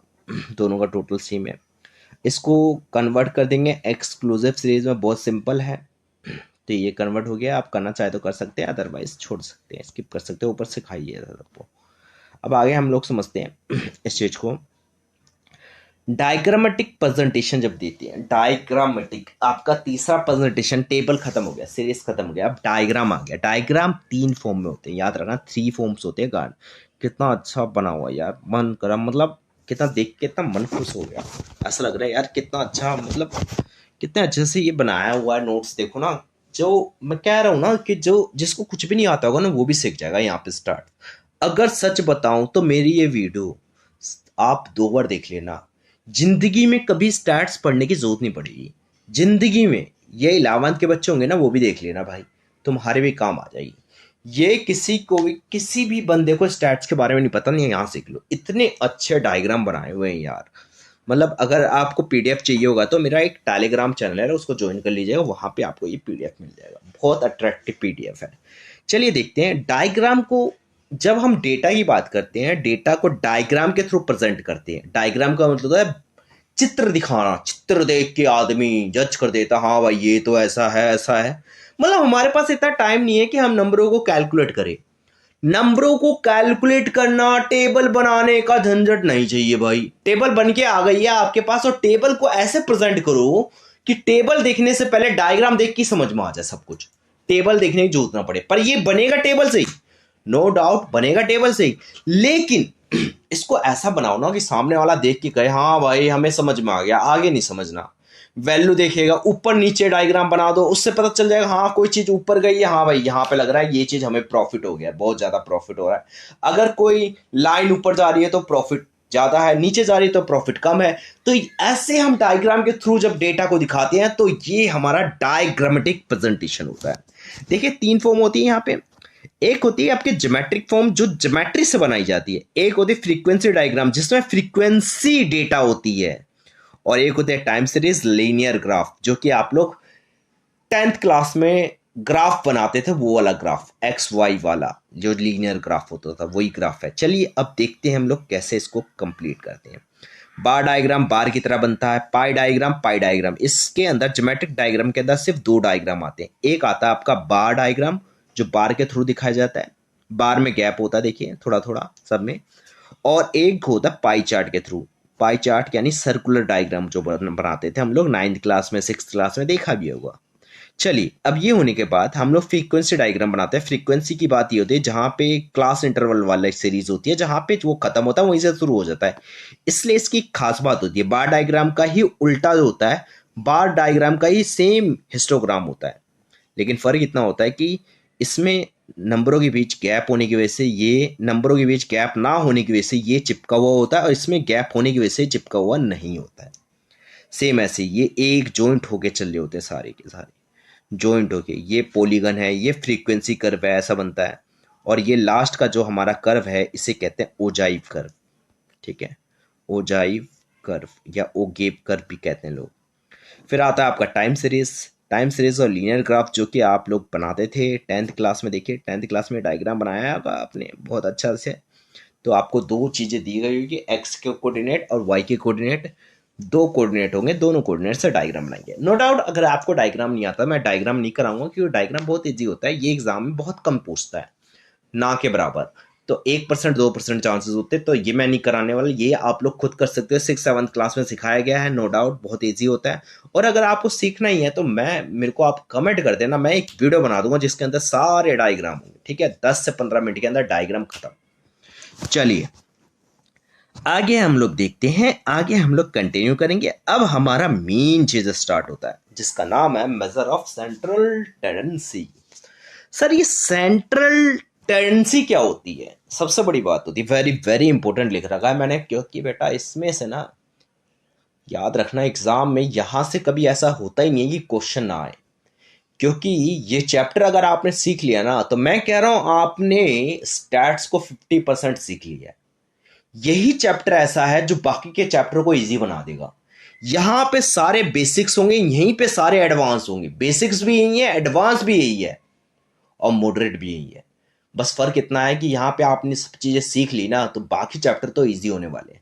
चलिए देखिए, मेजर ऑफ सेंट्रल टेंडेंसी। वैसे सुनने में तो ऐसा लगता है सेंट्रल टेंडेंसी को मेजर करना। मेजर का मतलब होता है मापना, मेजर करना, कैलकुलेट करना किसी चीज को। किसको? सेंट्रल टेंडेंसी को कैलकुलेट करना। तो टेंडेंसी तो छोड़ो, साइड में हटाओ इसको, टेंडेंसी को थोड़ा साइड में कर दो भैया, इसको साइड में करो। इसको हमें नहीं समझना, हमें समझना सेंट्रल को। सेंट्रल क्या होता है? सेंट्रल का मतलब होता है सेंट्रल वैल्यू से। सेंट्रल वैल्यू वो वैल्यू होती है जिसे हम एवरेज कहते हैं। Average, average means central value, जो बीच की वैल्यू होती है, जो एक सेंट्रल में होती है। सेंटर जैसे होता है ना दिल, जो हमारे इंडिया, इंडिया के सेंटर में क्या है? दिल्ली है। तो दिल्ली क्या है? सेंटर सिटी, सेंटर स्टेट है। आई बात समझ में? तो वो उसका सेंटर है। ऐसे ही कहते हैं एवरेज क्या होता है। एवरेज क्या होता है? बहुत सारे नंबर होते हैं, अलग अलग नंबर आ रहे होते हैं, उन सभी नंबरों को मिलाकर एक नंबर में कन्वर्ट कर दिया जाता है। एक फिगर दिखाई जाती है जो सभी नंबरों को रिप्रेजेंट करती है, दैट इज एवरेज। अब मेरी बात है यार, एवरेज का मतलब कुछ ऐसा नहीं हो सकता कि आपने देखा होगा ना एग्जाम में आपके मार्क्स आते हैं, किसी में 71 है, किसी में 81 है, किसी में 31 है, लेकिन जब आप उसकी परसेंटेज निकालते हो तो परसेंटेज 55 आती है। तो 55 क्या प्रेजेंट करती है? उसमें तो ये भी मार्क्स है जो 81 आए हैं वो भी, और जिसमें 30 आए हैं वो भी। तो बात ये आ जाती है कि एवरेज वो वैल्यू होती है, एक सिंगल फिगर होती है। इससे ये समझ में आता है वो एक सिंगल फिगर है, वो एक सिंगल फिगर है भाई साहब। वो सिंगल वैल्यू जो है वो क्या करती है? सारे नंबर को डिस्क्राइब करती है। वो ये बताती है कि इसके अराउंड में नंबर आए होंगे, हो सकता है ज्यादा भी हो कम भी हो। अब बात ये आती है सर गलत तो होता है, क्योंकि हम 81 किसी सब्जेक्ट में लेकर आ रहे हैं, उसको भी 55 में कंसिडर कर रहे हैं, और 30 वाले को भी। तो कम वाले को देख लेना, कम वाले में भी तो ज्यादा बता रहे हैं और ज्यादा वाले में कम बता रहे, तो क्या दिक्कत है? कोई दिक्कत थोड़ी ना है। तो बात यही होती है भाई, बात यही होती है कि एवरेज को हम इसलिए डिफाइन करते हैं कि ये कम ज्यादा को बैलेंस कर देती है, बराबर कर देती है, वही एवरेज वैल्यू होती है। हालांकि हमें पता है एवरेज गलत होता है, तभी तो हम डिस्पर्जन सीखते हैं। चलिए आगे चलते हैं। टाइप्स ऑफ एवरेज की बात करें तो एवरेज दो तरह के होते हैं, एक मैथमेटिकल तरीके से कैलकुलेट करते हैं, मैथमेटिक्स तरीके लगाएंगे, और एक पोजिशनल एवरेज होती है। मैथमेटिकल एवरेज का मतलब होता है जहां पे मैथमेटिक कैलकुलेशन लगा के निकाला जाता है। पोजिशनल का मतलब होता है जहां पे पोजीशन के थ्रू निकाला जाता है। पोजीशन के थ्रू क्या, चलो मैथमेटिक्स के थ्रू तीन एवरेज निकाली जाएगी बेटा। अर्थमेटिक मीन होगी और एक ज्योमेट्रिक मीन होगी और एक आपकी जो होने वाली है वो है आपकी हार्मोनिक मीन, ठीक है। तो ये तीन मीन होती है, तीनों मीन के बारे में समझेंगे, पूरा डिटेल में समझेंगे। पोजिशनल एवरेज क्या है सर? मीडियन है, मोड है, क्वार्टाइल है, डिसाइल है, परसेंटाइल है, तीनों चीज़ों के बारे में समझते हैं, ठीक है। तो ये तीनों चीज़ें जो होती है वो हमारी पोजिशनल एवरेज होती हैं। इनको दो पार्ट में समझेंगे। पार्ट वन वीडियो में आपको ये चीज़ सिखाऊंगा मैथमेटिकल एवरेज, और पार्ट टू वाली वीडियो में आपको पोजिशनल एवरेज के बारे में बताऊंगा, ठीक है। चलिए आगे चलते हैं हम लोग। आगे हम लोग देखते हैं कि मैथमेटिकल एवरेज जो होती है इसमें अर्थमेटिक मीन जो होता है। सबसे पहले हम लोग देखें अर्थमेटिक मीन के बारे में। अर्थमेटिक मीन दो तरीके के होते हैं, नो डाउट। अर्थमेटिक मीन दो तरीके के कैसे होते हैं सर? अर्थमेटिक मीन दो तरीके से ये होते हैं, एक सिंपल अर्थमेटिक मीन होता है और एक होता है वेटेड। अब सिंपल का मतलब क्या होता है? सिंपल का मतलब होता है जो सीरीज इंडिविजुअल होती है, डिस्क्रीट होती है, कंटिन्यूस होती है, ये सीरीज जो दी गई होगी तो इस पर सिंपल अर्थमेटिक मीन आता है। लेकिन अगर आपको सीरीज में वेट दिया गया है तो वेटेड सीरीज कहलाती है वो, और वहां पे वेटेड अर्थमेटिक मीन मेजर करते हैं। चलिए हम लोग देखते हैं। सिंपल अर्थमेटिक मीन में तीन मेथड्स होते हैं, एक होता है डायरेक्ट, एक होता है शॉर्टकट और एक होता है step division. Step division method जो होता है वो सब में अप्लाई नहीं होता, ये सिर्फ ये कंटिन्यूस सीरीज में ही मेथड आता है, बाकी सीरीज में नहीं होता है। चलिए हम लोग देखते हैं, होता तो है लेकिन अप्लाई नहीं हो पाता, कुछ वजह होती है, वो नहीं सीखे। इंडिविजुअल सीरीज में फॉर्मूला क्या होता है? डायरेक्ट मेथड अगर आप कर रहे हो तो सिंपल सा एक चार्ट है ये, सिग्मा एक्स अपॉन में एन, यानी सारे नंबर को जोड़ दो और डिवाइड कर दो एन से। और शॉर्टकट मेथड कर रहे हो तो ए प्लस में सिग्मा डी अपन में एन, डी निकालने का फॉर्मूला होता है एक्स माइनस कोई भी नंबर एज्यूम करो, माइनस करते जाओ। अर्थमेटिक मीन को बार एक्स से डिनोट करते हैं। आगे चलते हैं हम लोग। आगे एन का मतलब होता है टोटल नंबर। डिस्क्रीट सीरीज का मतलब क्या है? सिग्मा एफ एक्स, कुछ नहीं करना, कुछ नहीं करना भाई साहब, ये जो एक्स दिया हुआ है ना इसके आगे एफ से मल्टीप्लाई कर दे, सेम ऐसे ही यहाँ पे भी कर दे, बिल्कुल वही करना है।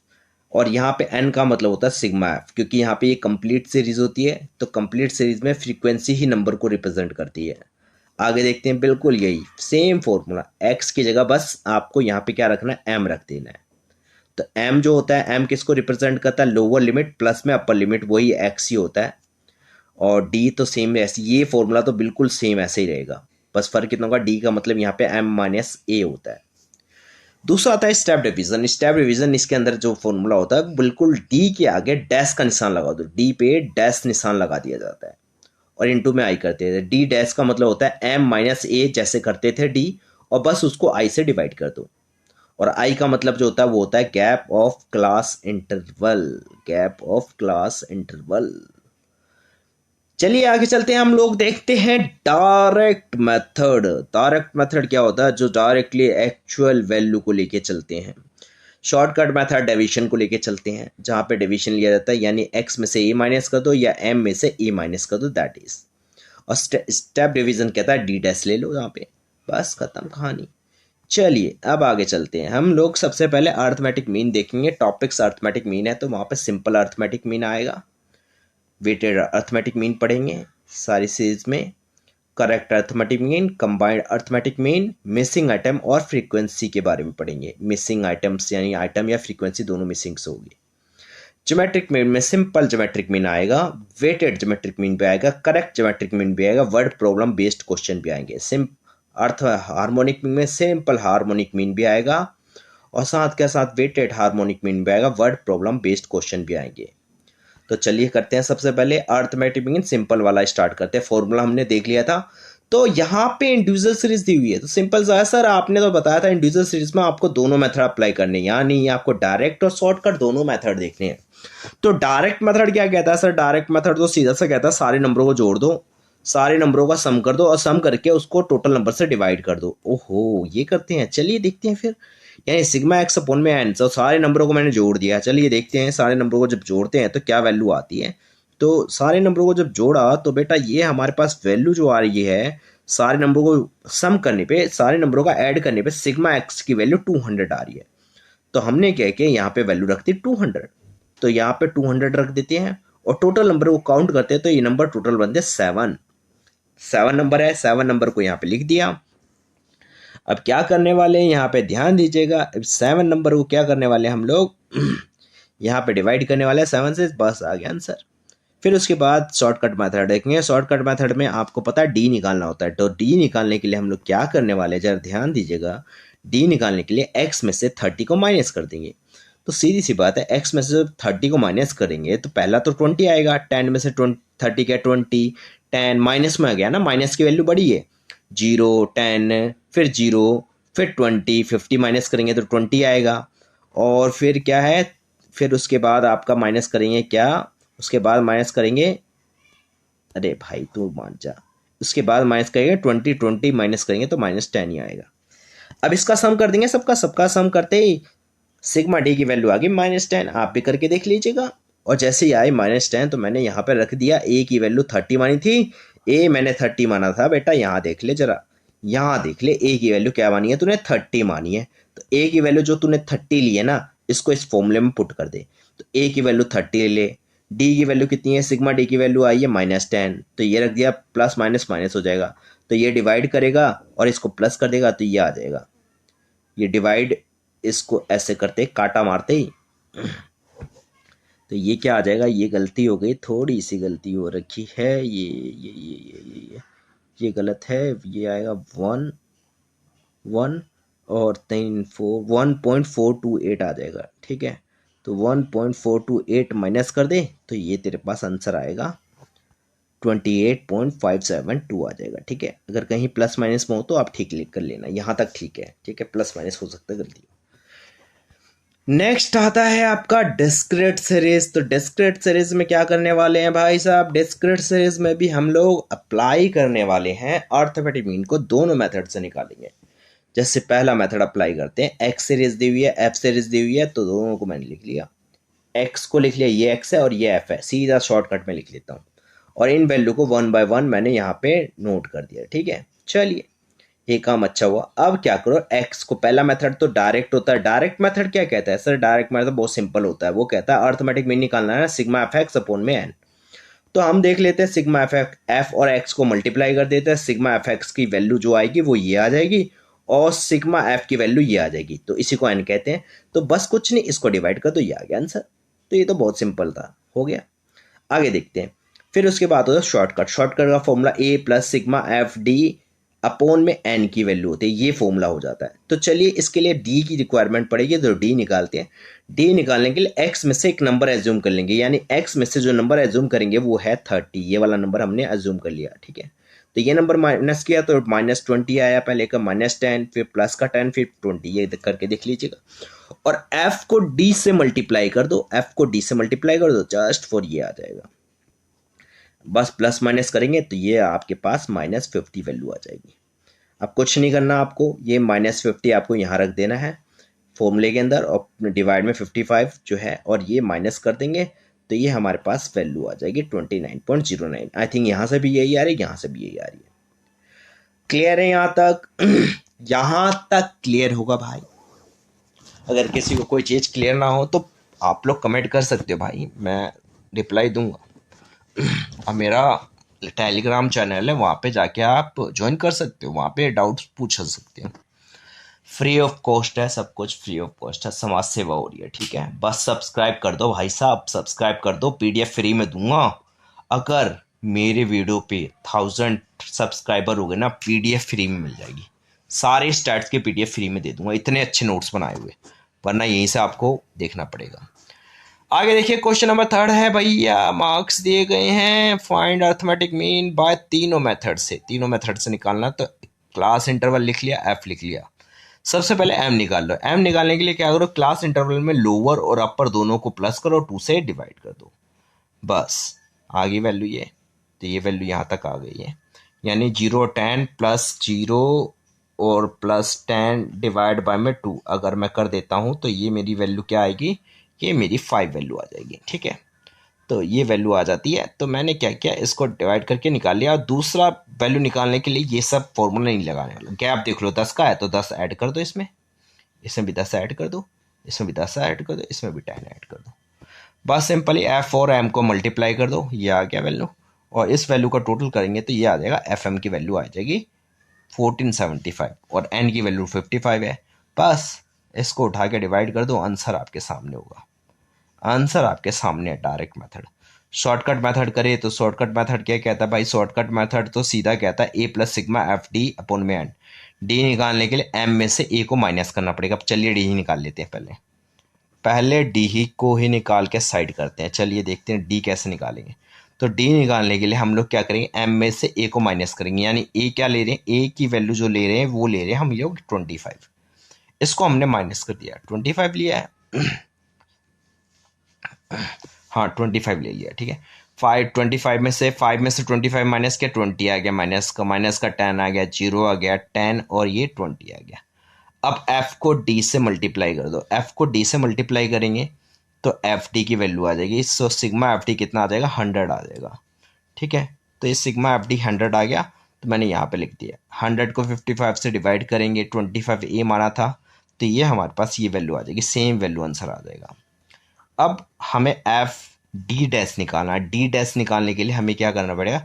डी को आई से डिवाइड करना पड़ेगा। देखो डी को क्या करना पड़ेगा? कुछ नहीं, डी को आई से डिवाइड कर दो। डी आपके पास ये दिया हुआ है, इसको आई से डिवाइड करते हैं। आई कितना है? गैप कितना है? 10 का है। 10 का यानी 10 से डिवाइड करेंगे, 2 1 ये सब आ गया।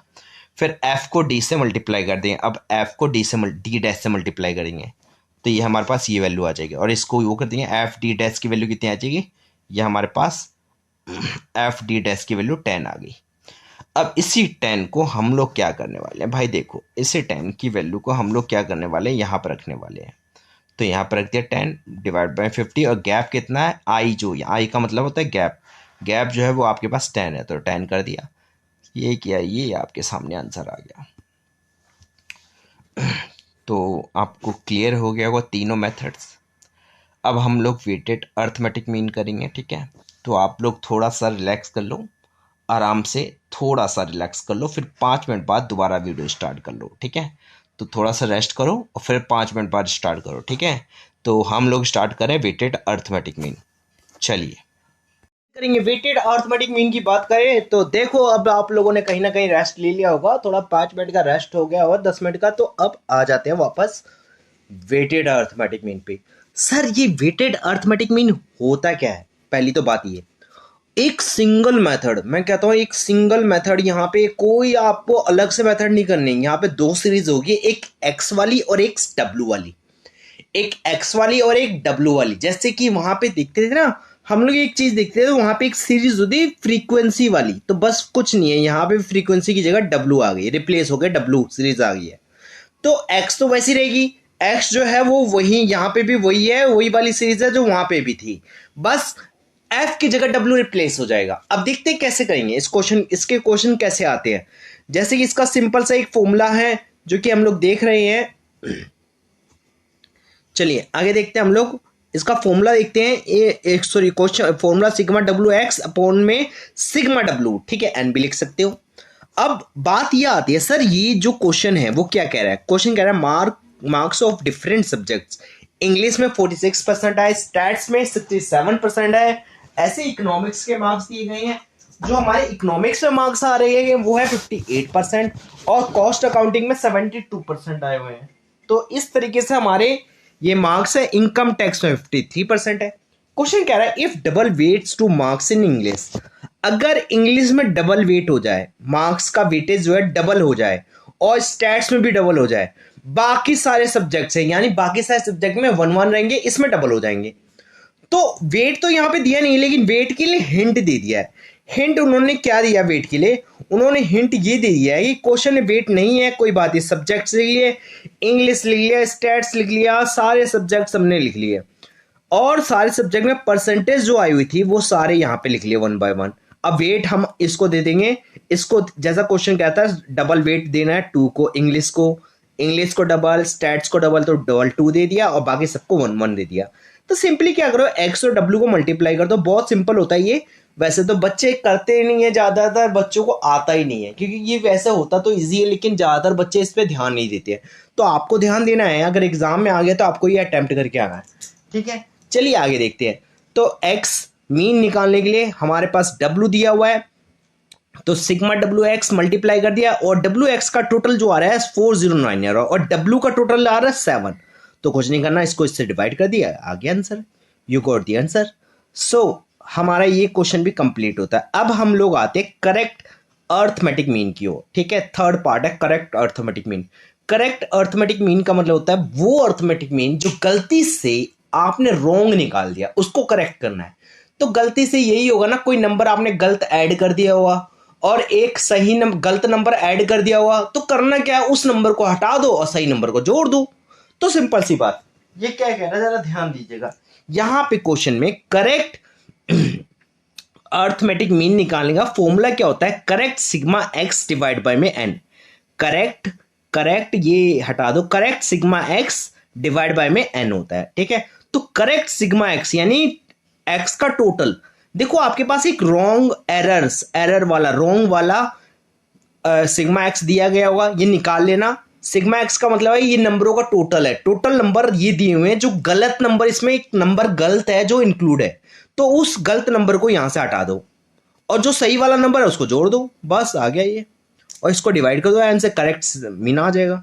चलिए क्वेश्चन देखते हैं, क्वेश्चन समझते हैं। Arithmetic mean of 10 observation 1670। जो अर्थमेटिक मीन है 10 नंबरों का वो 1670 है, ठीक है। One observation 1950 was wrongly taken as 2000। जरा ध्यान से सुना कि ना 2000 नंबर ले लिए गए, गलती से 2000 नंबर ले लिया गया, ये नंबर गलत नंबर है, ये रॉन्ग नंबर है और इस रॉन्ग नंबर को इसके अंदर इंक्लूड कर दिया गया है। और करना क्या चाहिए था, ये वाला करना चाहिए था। तो चलिए देखते हैं हम करने क्या कर रहे हैं। हमने यहाँ पे लिख दिया एन की वैल्यू ये है और सिग्मा मीन की वैल्यू ये है और रॉन्ग आइटम ये है और करेक्ट आइटम ये है, तो हमने यहाँ पे लिख लिया। अब ध्यान से सुनना, हमारे पास मेन सिग्मा एक्स होना चाहिए। सिग्मा एक्स निकालने का तरीका बहुत ही सीधा होता है। मीन का फॉर्मूला आप सभी जानते हो, मीन का जो फॉर्मूला होता है वो सिग्मा एक्स अपॉन में एन होता है। तो कोई बात नहीं, सिग्मा एक्स नहीं है तो कोई बात नहीं, मीन तो दिया हुआ है ना, यस मीन दिया हुआ है, एन दिया हुआ है, तो इसको क्रॉस मल्टीप्लाई किया, सिग्मा एक्स आ गया। ये गलत वाला सिग्मा एक्स है, गलत वाला, रॉन्ग वाला। तो रॉन्ग वाले में से हम सही करेंगे, इसको सही सिग्मा एक्स लाने के लिए हम जो इस नंबर के अंदर एक गलत नंबर जुड़ा हुआ है उसको हटा दो और सही नंबर को क्या कर दो, जोड़ दो। चलो हटाओ इसको। अब देखते कैसे करेंगे। 1700 में 2000 गलत नंबर था, ये सही था तो जोड़ दिया, ये नंबर आ गया हमारे पास और इस नंबर को हमने n, जो n हमारे पास 10 है, उससे डिवाइड कर देंगे, ये हमारे पास आंसर आ जाएगा। बड़ा सिंपल सा क्वेश्चन था और बड़े आराम से हो गया। चलिए अब आगे नेक्स्ट क्वेश्चन देखते हैं। हम लोग नेक्स्ट क्वेश्चन पे आते हैं, वो है आपका कंबाइंड मीन, अर्थमेटिक मीन, और इसके बाद अर्थमेटिक मीन का कॉन्सेप्ट खत्म हो जाएगा, फिर आएगा ज्योमेट्रिक और हार्मोनिक मीन। इस क्वेश्चन में कह रहा है n1 x1, यानी इसका मतलब है कंबाइंड अर्थमेटिक मीन। बहुत सारे अर्थमेटिक मीन फैले हुए हैं इस दुनिया में, बहुत सारे अर्थमेटिक मीन हैं। हमने कईयों की एवरेज निकाली है, हमने कर क्लास में, पूरी क्लास में हर बच्चे की परसेंटेज निकाली है। अब उन सभी परसेंटेज को जोड़कर एक परसेंटेज निकालनी है, तो उसी को बोलते हैं कंबाइंड अर्थमेटिक मीन। तो सबके अलग अलग मीन होंगे, तो सारे मीनों को लिख लो, मीन 1, मीन 2, मीन 3 और n1 n2 n3 से मल्टीप्लाई कर दो। इससे क्या होगा कि ये टोटल नंबर आ जाएगा। n1 और मीन को जब मल्टीप्लाई करते हैं तो कुल नंबर आ जाते हैं, कुल मिलाकर इतने नंबर आए हैं, इतने मार्क्स आए हैं बच्चों के। ये इस क्लास के आगे मान लो A क्लास के मार्क्स आ गए, B क्लास के मार्क्स आ गए, C क्लास के मार्क्स आ गए, तीनों क्लास के टोटल मार्क्स आ गए और टोटल बच्चे कितने, उससे डिवाइड कर दो, बस सिंपल हो गया, खत्म। चलिए अब देखते हैं मीन, अगर 3 तक है 3 ले लेना और 4 है तो 4 ले लेना। आगे देखते हैं, जैसे क्वेश्चन हमारे पास एक दिया हुआ है, एक क्वेश्चन हमारे पास दिया हुआ है, a distribution consist of 3 component with the total frequency of 200, 250 and 300 having means 25, 10 and 15। Question में कहा गया है आपके पास कुछ फ्रीक्वेंसी दी गई है और आप सभी जानते हो फ्रीक्वेंसी का मतलब क्या होता है, एन होता है। फ्रीक्वेंसी का मतलब क्या होता है, एन, यानी एन की वैल्यू दी हुई है 200, 250 और 300, तो हमने लिख लिया यहाँ पे, ठीक है। फिर हमारे पास मीन भी दिया और 25, 10 और 15, ये भी सही है। चलिए आगे चलते हैं। फिर इसके बाद हम लोग देखते हैं कंबाइंड मीन करने का तरीका क्या है। इन दोनों को मल्टीप्लाई करो, इसको मल्टीप्लाई करो, इसको मल्टीप्लाई करो, एन वन इंटू मीन 1, ये दिया हुआ है क्वेश्चन में। देखिए ये क्वेश्चन में दिया हुआ है n1 इंटू में मीन, तो आपने क्या किया यहाँ से, अरे यार कुछ ज़्यादा ही चल रहा है, चल यहाँ पे देखो, चलो कोई बात नहीं, अब देख लेते हैं। ये हमारे पास क्वेश्चन में दिया हुआ है, इन दोनों को मल्टीप्लाई कर दो, तो कहने का मतलब ये है सर, इसको इससे मल्टीप्लाई कर दिया, इसको इससे मल्टीप्लाई कर दिया, इसको इससे मल्टीप्लाई कर दिया, बस हो गया काम खत्म। ये कर दिया, ये आ गया, और ये इसकी वैल्यू आ गई, इसको इससे डिवाइड करिए 750 से, बस 750 से डिवाइड करो 16 आंसर आ जाएगा। सो गॉट इट माई पॉइंट। अब मिसिंग वैल्यू फॉर एक्स निकालना है। ये मान लो कि कहीं एक्स की वैल्यू नहीं है तो कहीं एफ की वैल्यू नहीं है। जैसे इंडिविजुअल सीरीज होगा तो वहाँ एक्स की नहीं होगी, डिस्क्रीट होगा तो वहाँ एफ की नहीं होगी। तो ऐसे क्वेश्चंस भी एग्जाम में आ जाते हैं, ठीक है। जब क्वेश्चन वैसा जो हमने पहले क्वेश्चन किया था ना, बिल्कुल वैसा ही होगा, लेकिन बस उसमें एक नंबर गायब होगा, उस नंबर को आपको निकालना है। चलिए देखते हैं। The mean of the first 3 terms of A series 14। Question में गए 3 नंबर थे और 3 नंबरों का मीन जो आया है वो 14 आया है, ठीक है। 3 नंबरों का मीन जो है वो 14 है। आगे कह रहा है आगे के 2 जो नंबर है उनका मीन जो है वो 18 है। यानी 3 और 2 कितने होते हैं 5, लेकिन दोनों का अलग अलग दिया हुआ है और आपको पांचों नंबरों के मीन निकालने हैं। चलो आप एक काम करो, आपको नंबर तो पता नहीं है कौन से है कौन से नहीं है। आप एक काम करो, ए बी सी 3 नंबर ले लो और तीनों नंबरों को जब जोड़ दोगे तो सिग्मा एक्स आ जाएगा, सिग्मा एक्स अपॉन में एन, यानी तीनों नंबरों का सम और डिवाइड बाय में टोटल नंबर 3 है।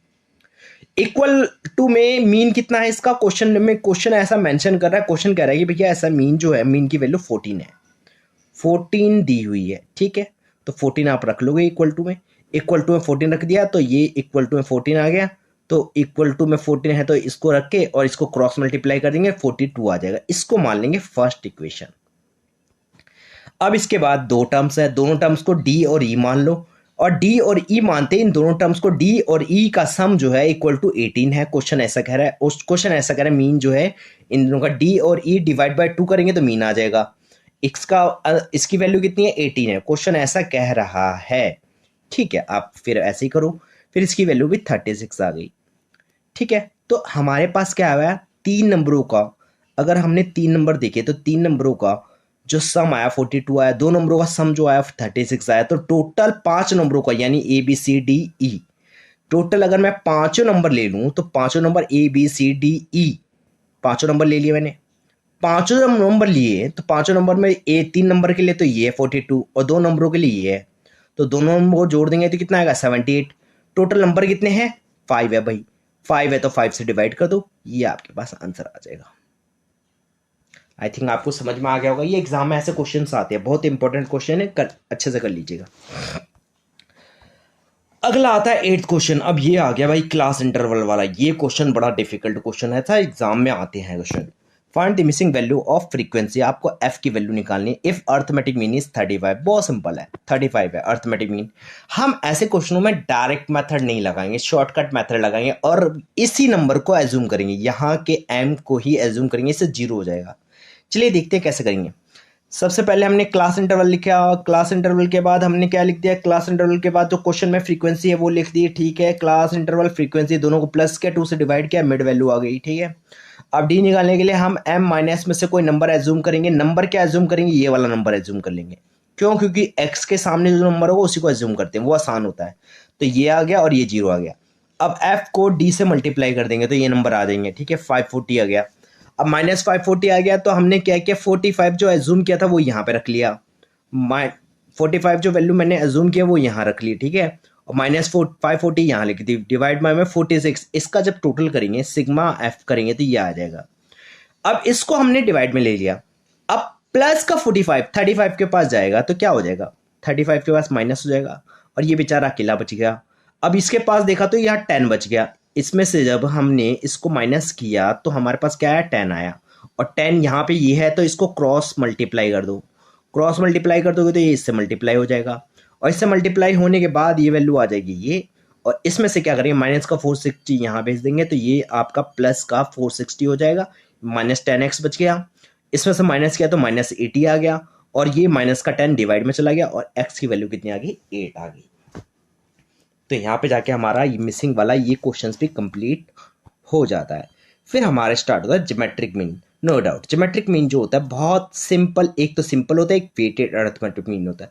ज्योमेट्रिक मीन में 2 चीज़ देखी जाती है, एक देखा जाता है व्हेन नंबर ऑफ टर्म्स यानी n की वैल्यू 2, 4, 8, 16 और 32 है, ऐसे नंबर होंगे तब तो आप एक फॉर्मूला अप्लाई कर सकते हो शॉर्टकट वाला।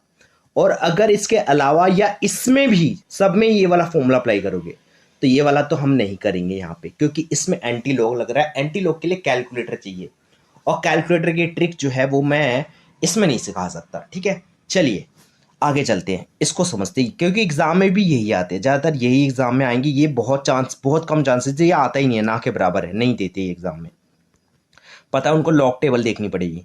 तो देखिए यहाँ पे क्या करना होता है, एन अंडर रूट में अगर ऐसी वैल्यू दी गई हो तो ये वाला फॉर्मूला अप्लाई कर देंगे, ठीक है। ये वाला फॉर्मूला अप्लाई कर देंगे, A B C into D, जितनी वैल्यू वो सारी लिखते जाओ, जितनी वैल्यू होगी उसको एन की फॉर्म में यहाँ पे लिख देंगे।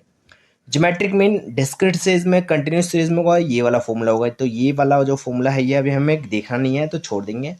वेटेड अर्थमेटिक मीन जो करेंगे वो भी हमारा एंटी लॉग वाला होगा, तो ये भी हमें स्किप कर देंगे, ठीक है।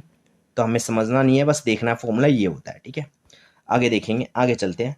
आगे हमारा चलता है find the two number whose arithmetic mean is 10 and geometric mean is 8। अगर मान लो अर्थमेटिक मीन जो है वो 10 है, ज्योमेट्रिक मीन जो है वो 8 है। अगर मान लो लेट दी टू नंबर, हाँ आपने दो नंबर लेट किए, वो क्या किए, एक्स एंड वाई। दो नंबर लेट किए एक्स एंड वाई, और एक्स और वाई दोनों का सम कर देंगे, 2 से डिवाइड कर देंगे। अर्थमेटिक मीन कितना 10 है, तो 10 हम यहाँ पे लिख देंगे और क्रॉस मल्टीप्लाई कर देंगे, ये फर्स्ट आ गया। ज्योमेट्रिक मीन का फॉर्मूला क्या होता है, अंडर रूट में जो भी वैल्यू होती है उसको अंडर रूट में रख देते हैं, और अंडर रूट जितनी वैल्यू होती है वो लिख देते हैं। तो यहाँ पे अंडर रूट 2 है तो 2 लिखने की जरूरत नहीं होती है, एक्स वाई। और अंडर रूट जब यहाँ पे जाएगा, इसकी वैल्यू 8 है, क्वेश्चन में ऐसा मेंशन है। क्वेश्चन में मेंशन क्या है, क्वेश्चन कह रहा है कि ज्योमेट्रिक मीन जो है वो 8 है। तो ज्योमेट्रिक मीन जब 8 दिया हुआ है तो बेटा आपको करना क्या है, यहाँ पे 8 लिख के इसका स्क्वायर कर दिया, अंडर रूट यहाँ पे चला जाएगा। अंडर रूट को अगर हम यहाँ पे भेजेंगे तो स्क्वायर हो जाएगा, तो स्क्वायर 64 हो गया, और 64 के डिवाइड में y चला जाएगा, ठीक है। तो y चला गया, तो ये इसकी सेकंड इक्वेशन आ गई। अब इस सेकंड इक्वेशन को फर्स्ट वाले में पुट कर दो। तो फर्स्ट वाले में जैसे कि हम इक्वेशन में करते थे, पुट करने के बाद ये वैल्यू आ जाएगी, और इसको इससे क्रॉस मल्टी, ये इक्वल टू में है, इसको अब हम लोग क्या करने वाले हैं, क्रॉस मल्टीप्लाई कर देंगे, ठीक है। तो ये हमारे पास ये वैल्यू आ जाएगी। अब इसको सोल्व करेंगे फैक्टराइजेशन मेथड से, जो कि इक्वेशन में करते थे। तो ये हमारे पास y की वैल्यू 4 और 16 आ गई। तो आप दोनों आंसर ले सकते हो, एक x की वैल्यू 16 और y की वैल्यू 4, या y की वैल्यू 16 x की वैल्यू 4 ले सकते हो, ठीक है। तो हमारे पास दोनों नंबर आ चुके हैं, ये देखिए दोनों रिवर्स कर सकते हो। आगे देखते हैं ज्योमेट्रिक मीन जो है, दूसरा पार्ट देख, ज्योमेट्रिक मीन फॉलोइंग नंबर्स का निकालना। तो बहुत सिंपल है, चार नंबरों को लिखो और चार नंबर का ऊपर 4 लिख दो, और 4 बार इसको प्रेस करो, अंडर रूट 2 बार प्रेस करोगे तो आंसर आ जाएगा 10। बहुत सिंपल है, कैलकुलेटर से करोगे 10 आ जाएगा। चलिए अब ये होने के बाद करेक्ट ज्योमेट्रिक मीन, करेक्ट है ये, कनेक्ट नहीं है, करेक्ट कर देना भाई, इसको करेक्ट ज्योमेट्रिक मीन कर लेना, ठीक है। ये है correct geometric mean. Correct geometric mean का फॉर्मूला क्या होता है, अंडर रूट में करेक्ट ए बी सी, ठीक है। तो करेक्ट ए बी सी निकालने का तरीका ये होता है कि ए बी सी या डी जो भी नंबर है उनको रॉन्ग आइटम से डिवाइड करो और सही आइटम से क्या कर दो, मल्टीप्लाई कर दो, बस यही फॉर्मूला होता है। चलिए अब देखते हैं, geometric mean of two number is 15 if by mistake one figure is taken as 5 instead of 3। यानी गलती से हमने क्या कर लिया, यहाँ पे ध्यान दीजिएगा, गलती से हमने 5 नंबर ले लिया, लेना चाहिए था 3 नंबर। 3 नंबर जो है वो हमारा सही नंबर है, 3 नंबर सही है और ये वाला गलत है। तो गलत नंबर हमने 5 ले लिया है, सही नंबर 3 था वैसे। तो हम क्या करेंगे, पहले ज्योमेट्रिक मीन में ए बी की वैल्यू निकालेंगे। तो ए बी की वैल्यू निकालने के लिए हम क्या करें, under root 2 A B equal to हमारा कितना दिया हुआ है, ज्योमेट्रिक मीन 15 दिया हुआ है, तो 15 रख लिया हमने। 15 है तो इसका अंडर रूट का यहाँ भेजेंगे तो स्क्वायर हो जाएगा, 225 हो जाएगा। और जैसे 225 होगा तो देखिए ये आपके पास वैल्यू आ गई, ए बी की वैल्यू आ गई। ए बी को हम रॉन्ग आइटम से डिवाइड करते हैं, करेक्ट आइटम से मल्टीप्लाई करते हैं, तो ये हमारे पास वैल्यू क्या आ जाएगी, 135। अब 135 का under root, correct geometric mean क्या है, जो ए बी की वैल्यू आई है उसका अंडर रूट कर दो, ये आ गई वैल्यू, क्योंकि अंडर रूट इसलिए करेंगे 2 नंबर है, तो यहाँ पे जाके ये आंसर आ जाता है। ऐसे ये सेकंड क्वेश्चन है। सेकंड क्वेश्चन जो है वो देख लीजिए, ये आपका होमवर्क रहेगा, ठीक है। सेकंड क्वेश्चन जो है ये आपका होमवर्क है, देख लीजिए, इसका आंसर ये है, ठीक है। तो ये 4 नंबर है, ज़्यादा कुछ नहीं है। अब हमारा हार्मोनिक मीन स्टार्ट होता है। नो डाउट हार्मोनिक मीन इतना इंपॉर्टेंट नहीं है, अगर करना चाहो तो कर लेना, वरना छोड़ देना, ये इतना इंपॉर्टेंट नहीं होता, ठीक है। एग्जाम में बाई चांस ही आता है, वरना इसके ऊपर भी थोड़ा सा डिस्कस कर लेते हैं। चलिए थैंक यू सो मच। हम लोग स्टार्ट करने वाले पोजिशनल एवरेज के बारे में। पोजिशनल एवरेज क्या होती है, देखिए पोजिशनल एवरेज में आपने मैथमेटिकल एवरेज कंप्लीट कर लिया, जहां हमने सीखा था मीन मोड मीन के बारे में। मीन कई तरह की होती थी। अर्थमेटिक मीन में सिंपल वेट अर्थमेटिक मीन था और वेटेड अर्थमेटिक मीन था। फिर मैंने आपको ज्योमेट्रिक मीन, हार्मोनिक मीन बताया था। उन पे बेस्ड कुछ क्वेश्चंस करवाए, बहुत ही इंपॉर्टेंट क्वेश्चंस है, ठीक है। वो सारे आप क्वेश्चंस कर लीजिएगा, आपको बुक से कोई क्वेश्चन करने की जरूरत नहीं पड़ेगी। इतना कर लीजिए, इनफ है आपके लिए। अब सेंट्रल टेंडेंसी की दो पार्ट्स होते हैं, एक मैथमेटिकल एवरेज और एक होता है पोजिशनल एवरेज। मैथमेटिकल हम कर चुके हैं। पोजिशनल एवरेज की बात की जाए तो पोजिशनल एवरेज में हमारा कवर किया जाता है एक तो मीडियन और दूसरा मोड। मीडियन में समझते हैं। मीडियन आपकी तीन सीरीज में देखी जाएगी, एक तो इंडिविजुअल, एक डिस्क्रीट और एक कंटिन्यूस सीरीज।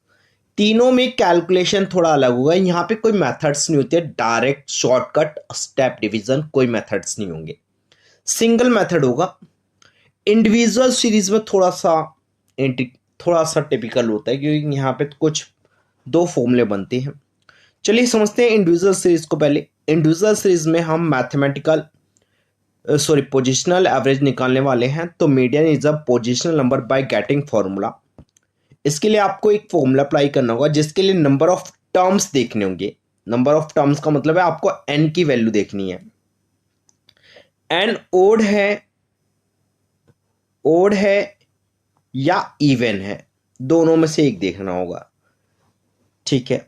चलिए सबसे पहले 4 स्टेप को फॉलो करना होगा। 4 स्टेप्स होंगे, इनको फॉलो करना। पहले सीरीज को अरेंज करो। जैसे आपके सामने क्वेश्चन आता है तो उस क्वेश्चन में सबसे पहला काम क्या होगा, आपको सीरीज को अरेंज करना, ठीक है, कर लिया।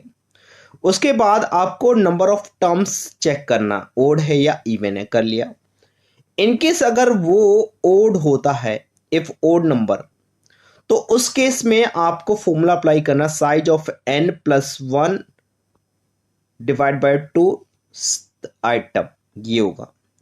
और अगर इवन है तो इवन वाले में ये फॉर्मूला अप्लाई होगा, size of n by 2 plus में ब्रैकेट में n प्लस बाय 2 प्लस में 1 bracket close item divide by में 2 कर देना, डिवाइड बाय 2 कर देना, ये ध्यान रखना है। बस ये इतना काम कर लेना ओड और इवन में। जैसे आप फॉर्मूला अप्लाई करोगे तो उससे जो वैल्यू आने वाली है, बात की बात है, फॉर्मूले से आएगी पोजिशनल वैल्यू। अब वो पोजिशनल वैल्यू एक्स सीरीज में कौन से नंबर पे होगा, we get positional value that will be taken from X series. X series में देखना किस पोजीशन पे, दूसरे नंबर पे वो वैल्यू है, तीसरे नंबर पे वैल्यू है, जिस नंबर पे वो वैल्यू होगी वही आपकी मीडियन कहलाएगी। चलिए एक एग्जांपल से समझते हैं, ज्यादा अच्छे से समझ में आएगा। जैसे ये आपके पास कुछ क्वेश्चन, एक क्वेश्चन दिया हुआ है।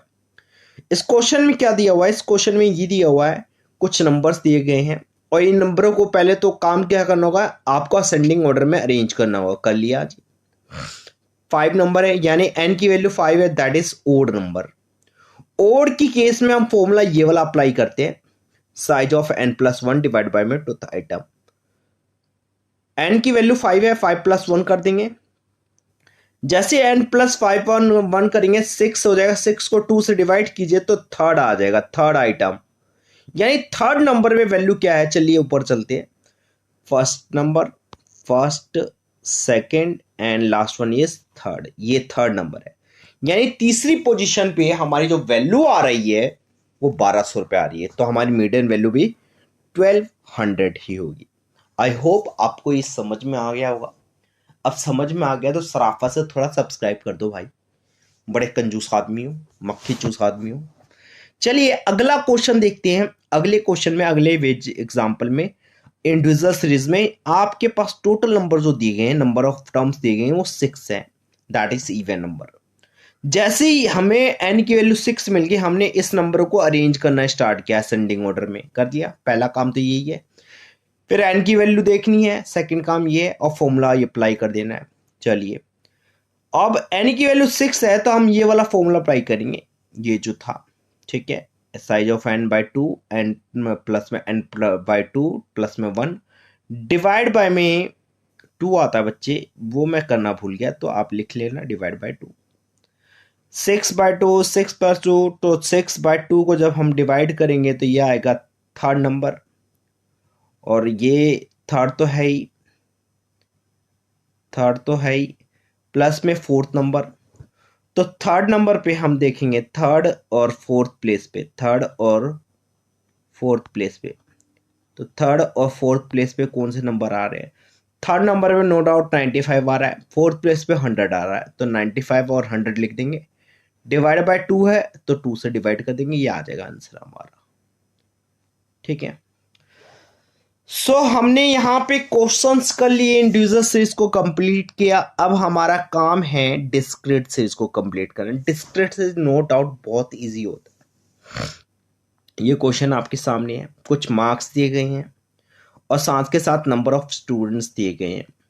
हमने इस डेटा को एक्स और एफ की सीरीज में लिख लिया क्योंकि हमें पता है ये डिस्क्रीट सीरीज है, तो डिस्क्रीट सीरीज के कुछ स्टेप्स अलग होंगे। पहले स्टेप्स को समझते हैं। डिस्क्रीट सीरीज में मीडियन निकालने का फॉर्मूला होता है size of n+1 divide by में टूथ आइटम। स्टेप 1 क्या करना है? Compute cumulative frequency. आपको क्यूमुलेटिव फ्रीक्वेंसी निकालनी है। सबसे पहला काम क्या है? क्यूमुलेटिव फ्रीक्वेंसी निकालना, दैट इज CF। इसको निकालने के लिए फ्रीक्वेंसी को 1 by 1 ऐड करते जाते हैं, देखेंगे आगे। फिर उसके बाद आपको क्या करना है? मीडियन की वैल्यू निकालनी है। मीडियन की वैल्यू जो निकालनी है इस फॉर्मूले से, ये फॉर्मूला अप्लाई करके आप पोजीशन निकाल लोगे और वो पोजीशन को चेक करोगे CF से। CF में वो नंबर देखोगे और उस नंबर की सीध में जो नंबर होगा, कॉरस्पॉन्डिंग नंबर होगा एक्स सीरीज में, वही आपका मीडियन होगा। चलिए हम एक एग्जांपल समझते हैं। ये हमारे पास XF ये सब आ गया। Size of n+1 divide by में टूथ आइटम, ये आ गया 49/2। ठीक है, 49/2 आ गया। फॉर्मूला अप्लाई किया, डिवाइड किया तो 24/0.5 आ गया। अब हमें देखना है ये 24.5, जैसे कि मैंने आपको बताया था कि हमें क्या करना है, वो नंबर CF में से देखना है और CF पहले निकालना पड़ेगा। CF निकालने के लिए क्या करेंगे, चलिए देखते हैं। F को 1 by 1 ऐड करते गए, 3 नंबर आ गया। देखिए यहाँ पे 3 नंबर है। 3 में 12 प्लस करेंगे 15, 15 में 18 प्लस करेंगे 13, 13 में 12 प्लस करेंगे 45, 45 में 3 प्लस करेंगे 48 हो जाएगा। 1 by 1 ऐड करता चला गया। और 24.5 जो नंबर है वो 33 नंबर के अंदर आ रहा है, तो इसकी सीध में जो नंबर होगा 12, यही हमारा मीडियन होगा। तो यही हमारा मीडियन आने वाला है। Got it my point? Discrete series complete हो गया बेटा।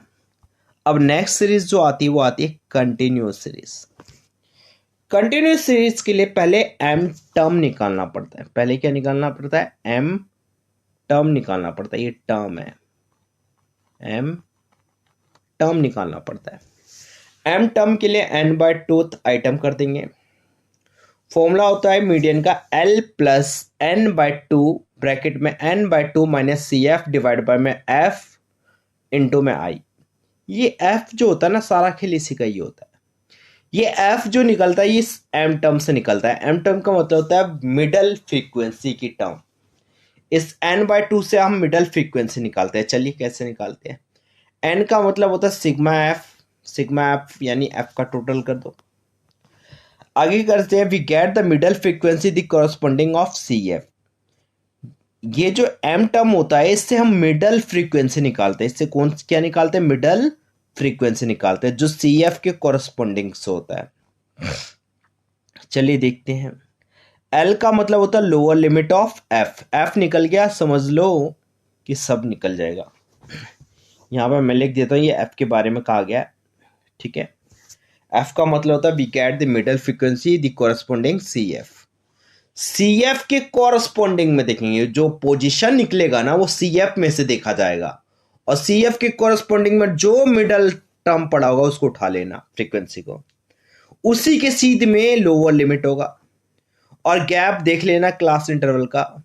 F का मतलब मिडल फ्रीक्वेंसी। CF क्या होता है? CF जो होता है वो जस्ट अबव फ्रीक्वेंसी के ऊपर वाली फ्रीक्वेंसी के कॉरस्पॉन्डिंग में होगा CF, वही CF लिया जाएगा यहाँ पे। चलिए अभी एक एग्जांपल से समझते हैं इस क्वेश्चन को, ज़्यादा अच्छे से समझ में आएगा। जैसे कि मैंने ये क्वेश्चन ले लिया है, ठीक है। ये क्वेश्चन है फाइंड द फॉलोइंग डेटा। ये आपके पास डेटा दी हुई है, सिंपल सी डेटा है। इस डेटा को मैंने लिख दिया CIF, ठीक है। और CF निकालना तो बहुत जरूरी है मीडियन निकालने के लिए, तो F मैंने निकाल लिया, ठीक है। तो CF निकल गया, F भी आ गया, CF भी आ गया। अब mth टर्म निकालेंगे M फॉर्मूले से, तो 14th नंबर आएगा। 14th प्लेस कहाँ पे है, तो आप कहोगे सर ये, तो 40 नंबर यहाँ पे है CF के अंदर। CF के कॉरस्पॉन्डिंग में F देखें, CF के कॉरस्पॉन्डिंग में जो F है वही लेते हैं हम लोग, वही हमारी मिडल फ्रीक्वेंसी होगी। उसके रिस्पेक्ट में लोअर लिमिट दिया हुआ 20 ले लिया। जस्ट इसके ऊपर जाओगे ना, इसके ऊपर सीध में जो CF होगा वही वैल्यू CF की वैल्यू कहलाती है, वही CF होता है। फिर I गैप 10 है, हमने क्या किया, फॉर्मूला पुट कर दिया, बिल्कुल सही है। n/2 ये माइनस 40 माइनस 18 22, 22 को हमने डिवाइड किया, 22 को जब डिवाइड करेंगे तो 1 आ जाएगा। चलिए आगे देखते हैं। 1 को 10 से मल्टीप्लाई कर देंगे, 10 और 20 प्लस 10 कितना हो जाएगा आपका 30 आ जाएगा। आई होप आपको ये क्वेश्चन अच्छे से क्लियर हो गया होगा। अब ये वाला क्वेश्चन जो है ये बहुत ही इंपॉर्टेंट होने वाला, मोस्ट इंपॉर्टेंट क्वेश्चन है ये। चलिए देखते हैं इस क्वेश्चन में क्या कहा गया है। ये इस क्वेश्चन जो है मिसिंग फ्रीक्वेंसी का क्वेश्चन है। तो मिसिंग फ्रीक्वेंसी क्या कहती है, जरा ध्यान दीजिएगा। मिसिंग फ्रीक्वेंसी में find the missing frequency from the following distribution if median is 35 and nth term is 170। अगर हम ये कहें कि यहाँ पे मिसिंग फ्रीक्वेंसी जो है वो क्वेश्चन में एक तो यहाँ मिसिंग है देखिए, और एक यहाँ पे मिसिंग है, तो इसको x और y मान लेते हैं। तो क्लियर है, इसको x और y मान लिया हमने, और हमने इसको ऐसे लिख दिया जैसे हम लोग लिखते थे x और f सीरीज को।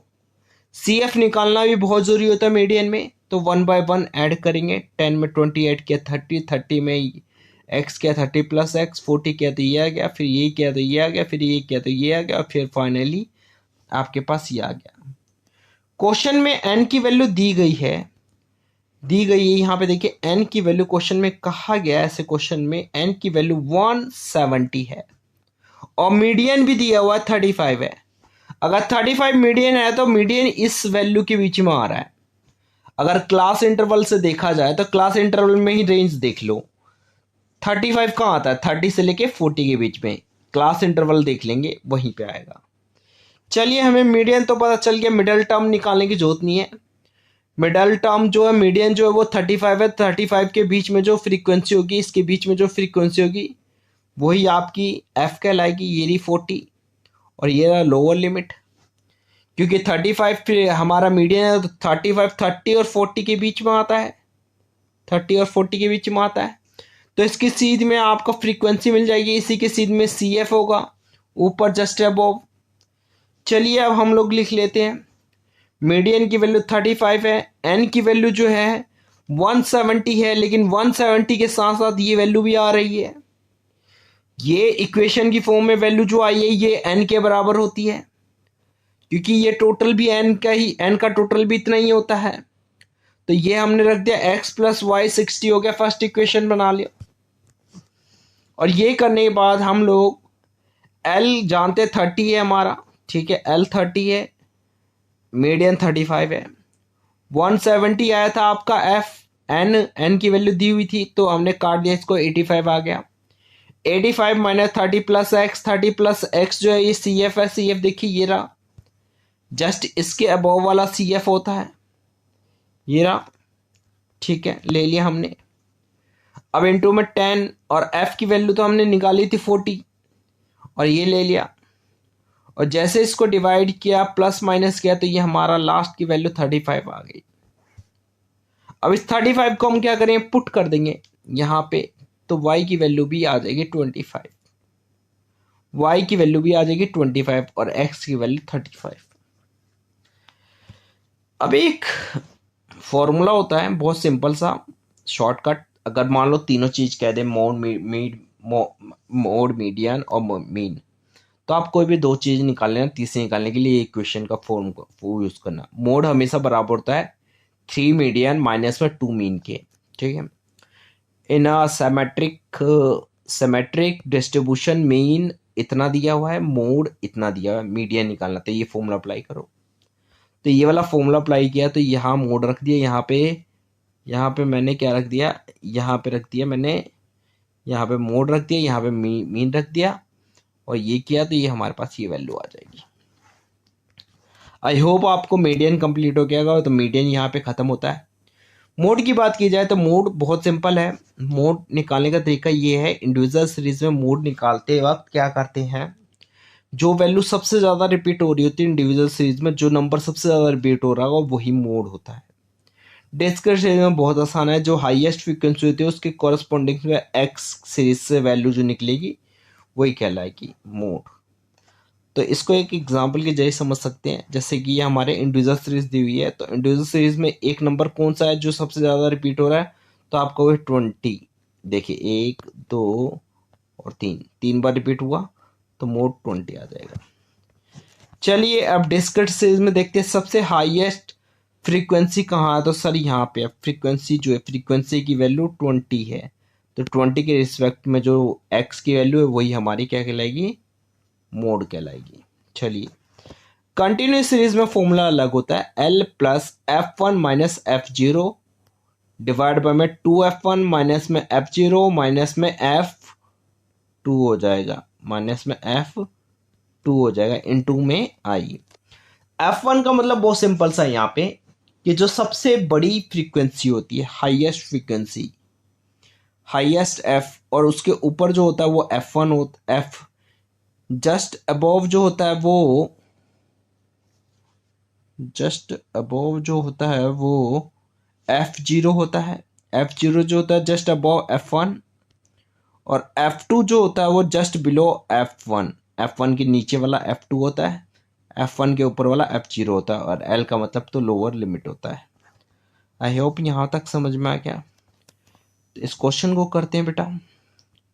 आपके पास ये क्वेश्चन दिया हुआ है, मैंने ये ले लिया। सबसे बड़ा नंबर क्या है, फ्रीक्वेंसी क्या है, तो सर 30 आ रहा है, तो F1 31, तो F0 15 और F2 18, तो ये हमने लिख दिया, लोअर लिमिट 30, फॉर्मूला हमने अप्लाई किया ये वाला।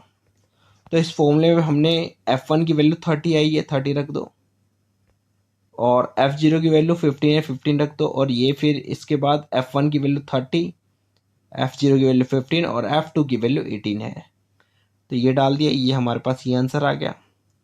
अब इसके बाद इसको इसमें से माइनस किया, 60 में से 33 27 आ गया, और 150 को 27 से डिवाइड करेंगे, या डायरेक्ट डिवाइड कर दो या तो 3 के टेबल से भी डिवाइड करो, ये आ जाएगा, और इसको पूरा करोगे तो ये आ जाएगा आंसर। आई होप आपको ये समझ में आ गया होगा। तो इसी के साथ मीन, मीडियन और मोड मेरा ख़त्म होता है।